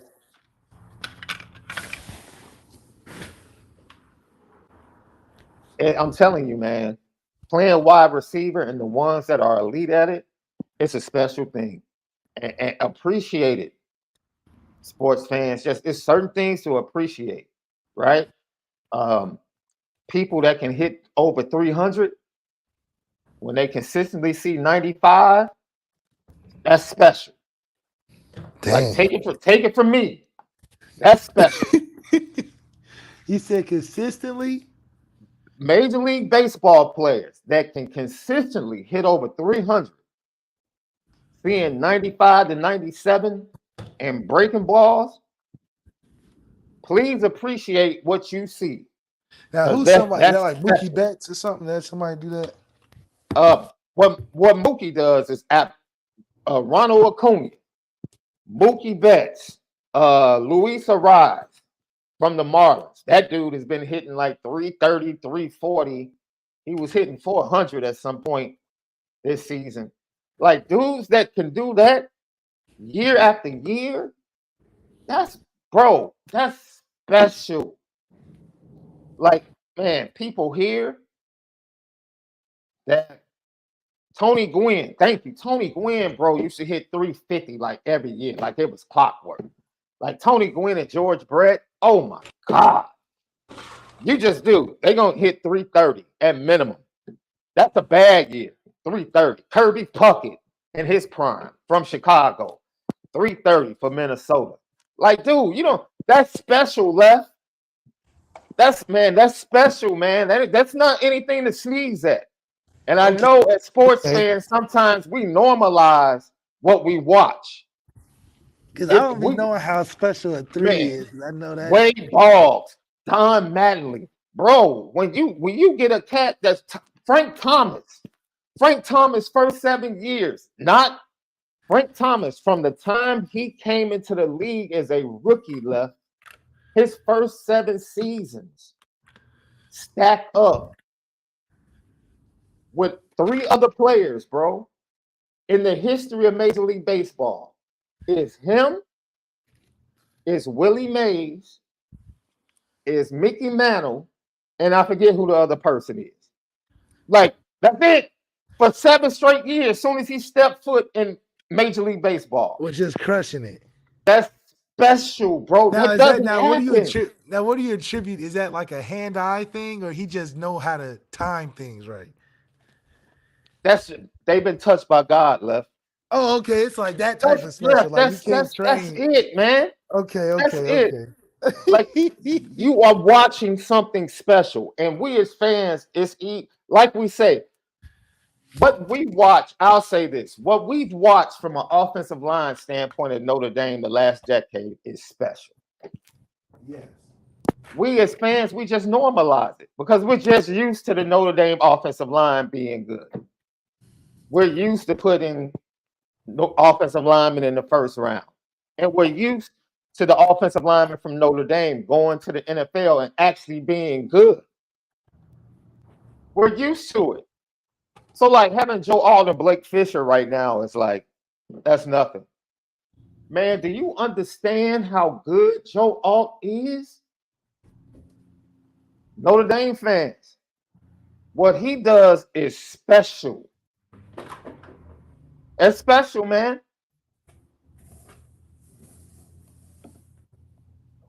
When you had Quentin Nelson, that dude was special. Special guy right there. Special. And I understand as a fan myself, I've done it. I've normalized like what I see in other sports that I haven't played left. Like I didn't play football. I played baseball. So I'm not going to normalize anything in baseball, bro. Like Ronald Acuna just hit 40 home runs and stole 70 bases, bro. You think I'm about to treat that like that's normal? That's pretty good. Man, that's not normal, man. It's not normal. And it goes to instead of really right now, and this is just me requesting this. Yo, man, stick with Tobias Merriweather, man. If you want to pray for him, man. Because the young man is trying to mature in life. He's trying to mature as a player, and he's trying to deal with himself and his self-confidence. And that's not an easy thing. And I think most of us should be able to relate to that in some area of life. Whether it was girls as a youngster and trying to talk to them, or whether it was a career as we got older, at some point in life, it was difficult for you to have the self-confidence and you had to work through some things and find a way to get to that point. And thank God most of us get there, but I would say instead of coming down on the kid, he's just a sophomore. Like, man, literally pray for the kid and pull for the kid, man. Clap louder for the kid to get him out of this and get him through this because he's going through something that everybody goes through. Everybody goes through it. So I would say support him because eventually he's going to get there. But yeah, going back to our boy Cajun Irish point, like, yo, you see Jamar Chase and the top wide receivers in the NFL, you see a Cooper Cup, man. It's different.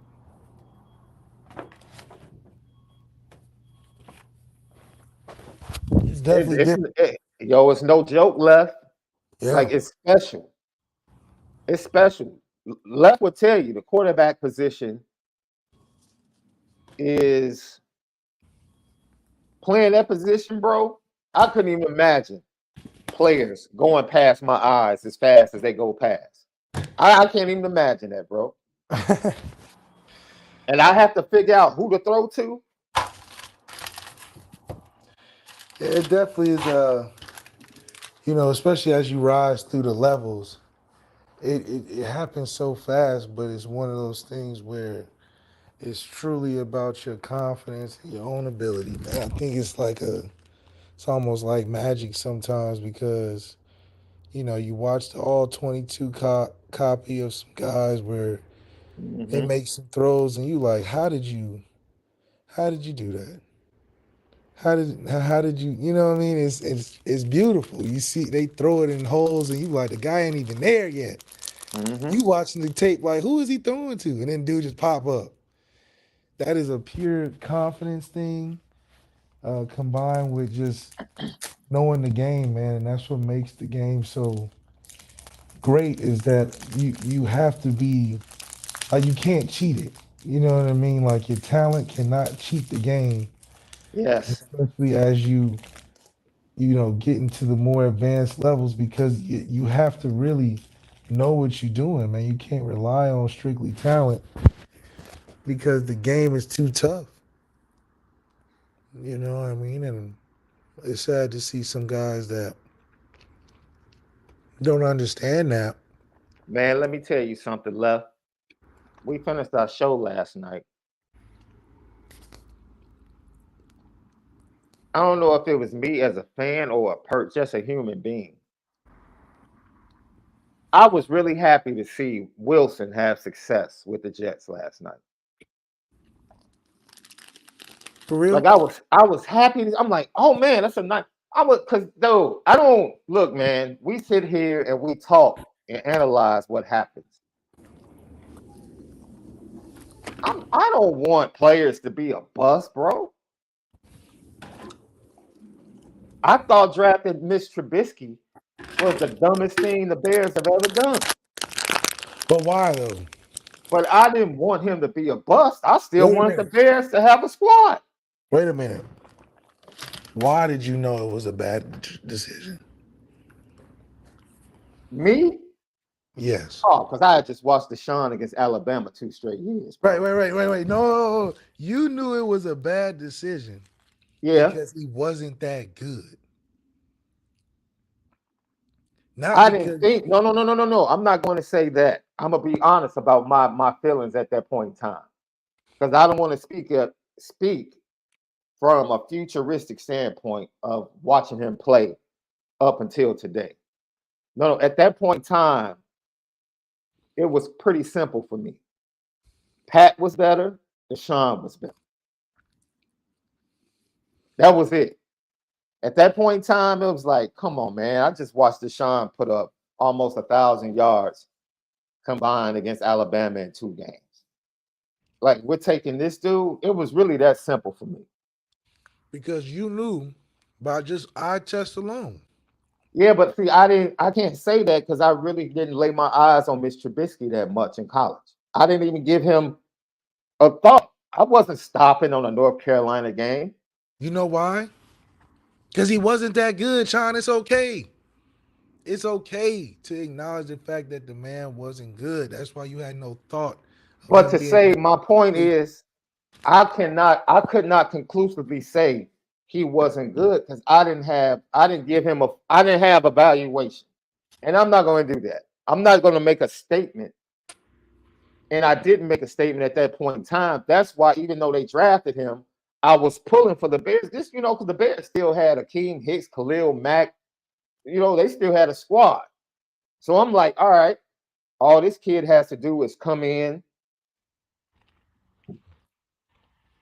and that's when we found out Matt Nagy was a boob.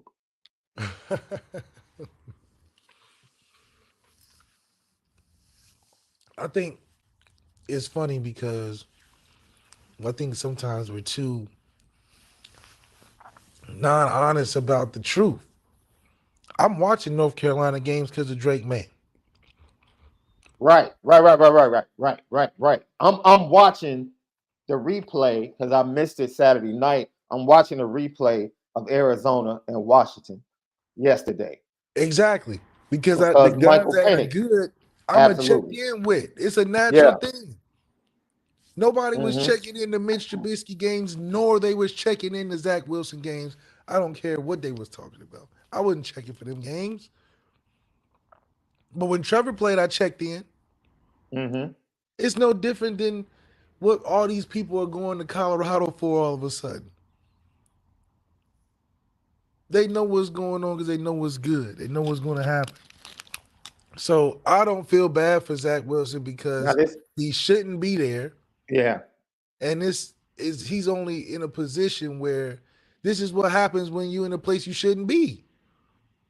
You get talked about bad because people looking outside in know you shouldn't be there. So blame the people that put you there.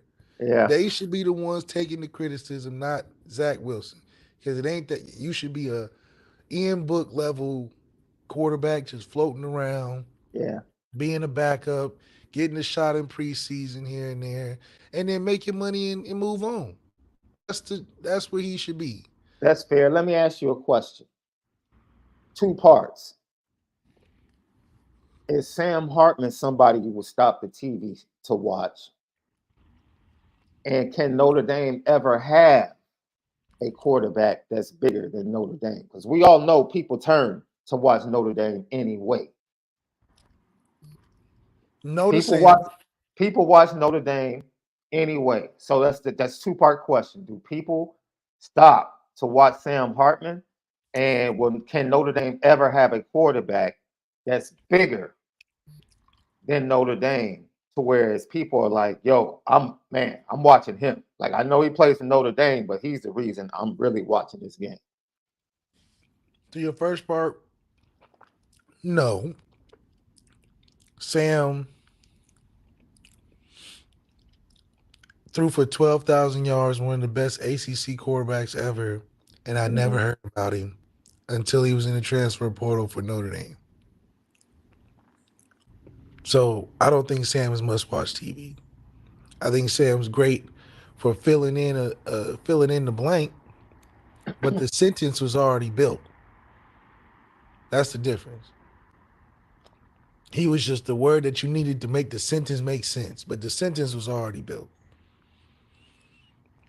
Now, the second part of the question is my biggest conspiracy in Notre Dame football after going through it, and I think I was an outlier to it because I Mhm. don't think they thought I was good enough to do it in the biggest picture of things. But I don't know if they're able to. I don't know if it would work. Honestly, I think if you look at the quarterbacks that have been the next level guys, Notre Dame's never been in the running for those guys necessarily. Okay. Not for no true dudes. Like for instance, we didn't even recruit Caleb Williams, Right. and Caleb Williams had over 50 offers, and he went to a Catholic school. So it's not like he didn't pass the optics test. He did everything that you would expect Notre Dame to be in the list for. We didn't even recruit him. So I do think that there's a certain ceiling to a Notre Dame quarterback And that you got to be a part it, of to, in the to grand scheme. piggyback off of that, I think as a person, he would have fit Notre Dame because from what I hear, he is a nerd slash weirdo. Yeah, That's the type of kid he is. And you would never get that persona from watching him play. no. But I hear Look at his he is like Instagram. It's different, you know. he is like a nerd slash weirdo. Like, yo, the heck? Yeah, Like you like Harry Potter? Like what? Like he throws you off. but he's from DC. You know, he got some eccentric stuff down there. Yeah. Now is he Yeah. from DC? Is he from the surrounding areas in Maryland or No, I believe he's from DC. He's okay. from wherever Devin Butler's from. That's where he's from. Okay. That's DC then. Yeah. So you know, one of those things. But I don't think that Notre Dame wants that just because the brand gotta mean the most. They gotta mean the most. Now Notre Dame can curate Yeah. what they want for that, and I think that's where the problem comes when you start trying to make things something when you instead of letting it flow naturally. And so I do think that there's a ceiling as to the level in which they want their quarterback to play. Not Hmm. saying they don't want their guy to be a national championship guy, but we would never have a Baker or a Johnny Manziel or no, you And know, shout by the way you just said that. Shout out to Baker Mayfield. He's playing good football. I have to give it to him. Yeah, I mean, it's all about the right opportunity, man. If you get in the right system and some things fall for you and they want to win behind you, I mean, you can do some things now. Yeah, As opposed he's to the Bears, I feel like if Baker played for the Bears right now, he'd be having the same success. You know, bro. not I'm same all success as Tampa. I'm just saying the same success as Justin Fields. Like it'd be tough. I'm just happy we are slated to have the number one and number two pick. That's all. That's all. How you know this early in the season, man? Are you kidding me? The Bears aren't winning, bro. Who are they gonna beat? The Jets almost beat the Chiefs. That's true, but the Jets actually have some. The Jets roster is 10 times better than the Bears roster. The Bears defense isn't bad. Y'all just play unlimited snaps every game. Left, you're lying to yourself. Don't believe that crap. Don't believe that crap. We talked about this yesterday. For The consecutive defense weeks, isn't that bad. the defense is awful. Left, are you kidding me? Not the defense. They're awful. Y'all can't score points. Left, what are you talking about? The Bears averaged like 30 points per game, like the last 7 games of the season last year, and they still lost games. Justin Fields put up 38 on the Eagles and lost. Man, lost. They're about to break the NFL record for most games giving up 25 or more points for a defense. But you want to say the defense isn't bad? Come on, man. Come on, man. That you know what? People talk about Caleb Williams and his fingernail polish. I bet you if he was Notre Dame's quarterback, they wouldn't give a darn what he did with his fingernail. They would. At Notre Dame, yeah, they would. You might be right. But they would take the W. I guarantee Oh, that. yeah. Yeah, yeah. They'll say That's something, my but they'll point. take W. Yeah, they'll take the W. Oh man, we'll crack on you behind your back, but man, good job. Yeah, yeah. Great game. Way to lead us to the championship. There you go. I wear clear nail.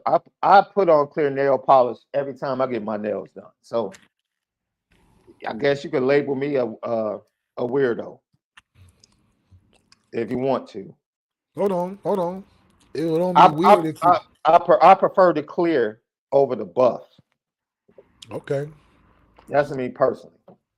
But you wouldn't add no color to it, though. Color. Wouldn't be no, but that I wouldn't be bedazzled with jewels and none of that stuff. No, I don't have a problem with none of that. No. But is that what people got to do for what they call And it? let me ask a question because I don't know because I really don't focus on it because I'm not judging that dude by some darn nail polish. I don't give a darn.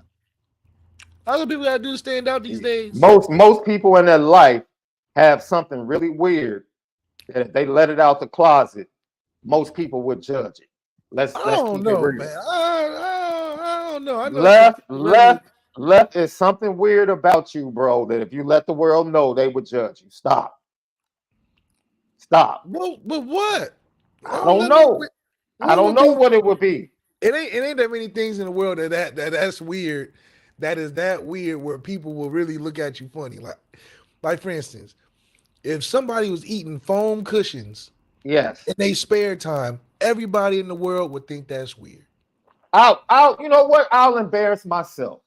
Oh my goodness! I'll embarrass myself. Left. I cannot use the restroom if I'm not fully disrobed. That's not weird. I did that this morning.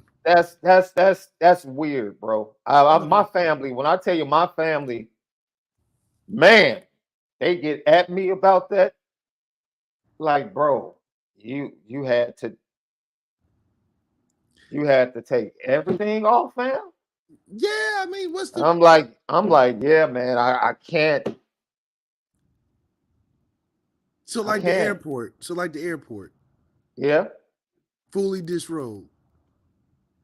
That's another thing. I do not do public. I would drive to the nearest friend or relative's house What before. about if you're traveling and stuff? I've never used the bathroom on an airplane ever. No, I mean like okay, no, I mean like South Bend. You in South Bend? Okay, Never. Who's friend and families in South Bend? Like what is your situation then? say it again. You said when you never go in public. If I'm in South Bend, I'm going to Driscoll's house. What are you talking about? Okay, okay, I didn't know. I'm just saying I'm not. No, I don't do that public bathroom. No, you've never used a public bathroom. Now, no. I'm saying if I'm going to just urinate, yeah, I'll stand at a urinal. Yeah, But yeah, I'm yeah. talking about no, That's not no. weird. That's not weird. No, but I'm just saying that this roving thing, this is what I said. There's always something that other people, it's not weird to me, it's not weird to you, but I get judged Oh, okay. by other people because they consider it weird. And I'm saying everybody probably has something that they do that if they told people that's what they did, people would judge it and consider it weird. That's why I really don't focus on the whole. Man, there's a lot of men in this world that paint their nails, bro. I don't know who they are as men. I don't know who they are as family men. I don't know what type of persons they are. And I could care less. That's why I do. And it's not like this dude is putting full colors on each nail. The dude is putting letters on nails, man, with a message. So man, look, it's some other stuff I got, dude. Right? People judge me for the cheddar cheese on apple pie, left. That's a bad one. Yeah, that's a bad one. I'm a Yeah, weirdo for that. yeah, I think that's a bad one, Shaun. The cheddar cheese and apple pie. I don't know.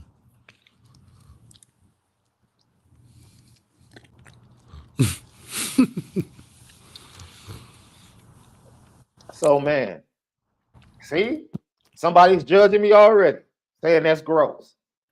Hey, it is what it is.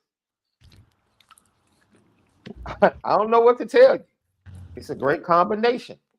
You should try it. I'm about to, as soon as we're done with this podcast, I'm going right back to the store. I'm gonna get some more barbecue brisket because I'm hooked.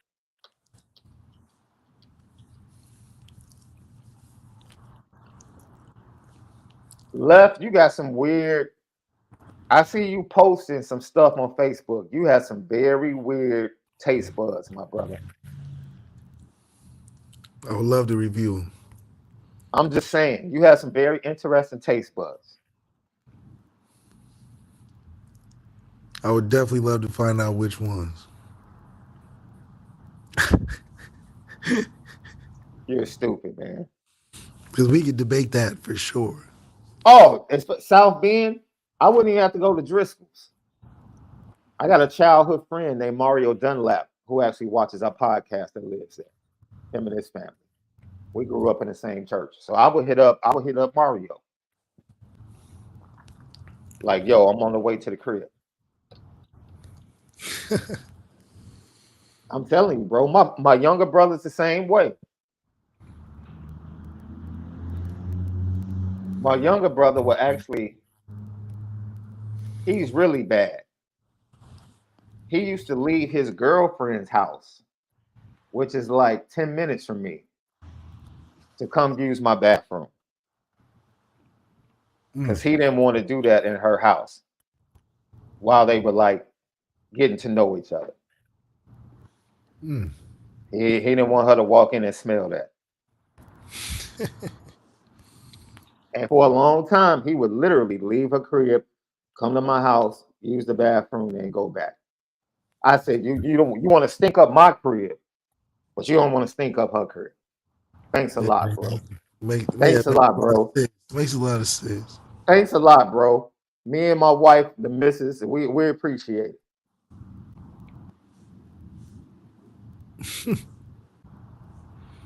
You know what time it is, love.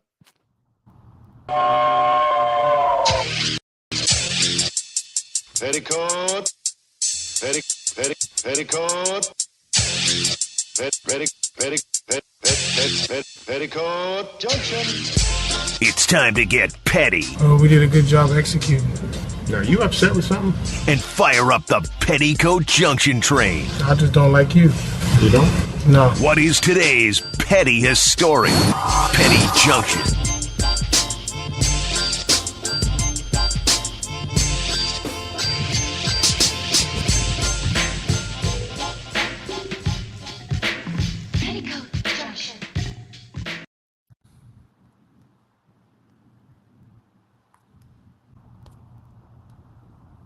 Petty stories of the day. Hey, I saved this one. We didn't talk about it on a post game, and we didn't talk about it at all today. And I specifically saved it. What in the hell was Chris Tyree doing on that punt? I don't What know. was he thinking, Left? I don't. Was he trying to give the game away? Oh, yeah. Bro, I purposely held off on this dude for this moment. Hey, put that dude on the petty train. Yeah, doing too much. Bruh, you're doing way too much, bro. He dove on that ball like he was diving on a grenade trying to save everybody on the field. Yeah, terrible. Like, man, come on, fam. What is that? Boy, if that had been like the turning point of the game, because at that point, Duke couldn't even move the ball. If he had given them that ball right there and they took advantage of it, that might have been leave him on the tarmac. Man. Crazy. Yo. Lilo, man, I've been blessed, Left. My stomach has been really supportive in my lifetime, if that makes sense. Okay. You know how a lot like my wife, like dairy, she can't do dairy, bro. No? No, she does dairy. And my younger brother, if he does anything hot, it messes him up. My stomach really has been like a very solid performer for me through my life, Left. I've never consistent, never had problems. I can mix things. You know, I can have creamy soup as an appetizer and then mix that with like solid foods right behind it, you know, and people are like, dude, and I'm like, my stomach I've been blessed, man. I really have. I really have. Yeah. I really have. I don't know. I can't say anything that really messes me up. For real? No, because Damn. I love ice cream, bro. So I know. Hey, I'm blessed that it'll mess me up either.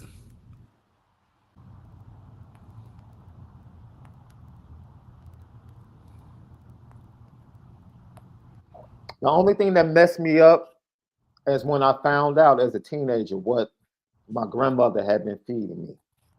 Matter of fact, happy birthday to my grandmother Happy birthday. and rest easy, grandma. Um, yeah, man. Taco Bell never did anything to me, Marvin. I used to get Taco Bell Grandes with the cinnamon joints they used to have. Oh, yeah. What was your go-to spot in high school? Chipotle or Piata is like Italian Chipotle. It's amazing. And And that's lit in Ohio. oh man, well it's lit. I guess in that area. I mean, it was so good, man. You got to check it out next time you get to Dayton, man. You got to try it out. All right.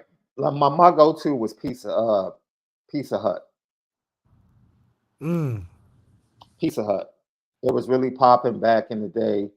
And the Pizza Hut in Chicago that we went to we had the personal pan. That's when they first came out with the meat lovers personal pan. So we would get the meat lovers personal pan and the garlic breadsticks with marinara sauce. Back then, you could get that for lunch for $10 Wow. with a pop. We were in heaven, bro. No, that's the deal. They don't have deals like that no more.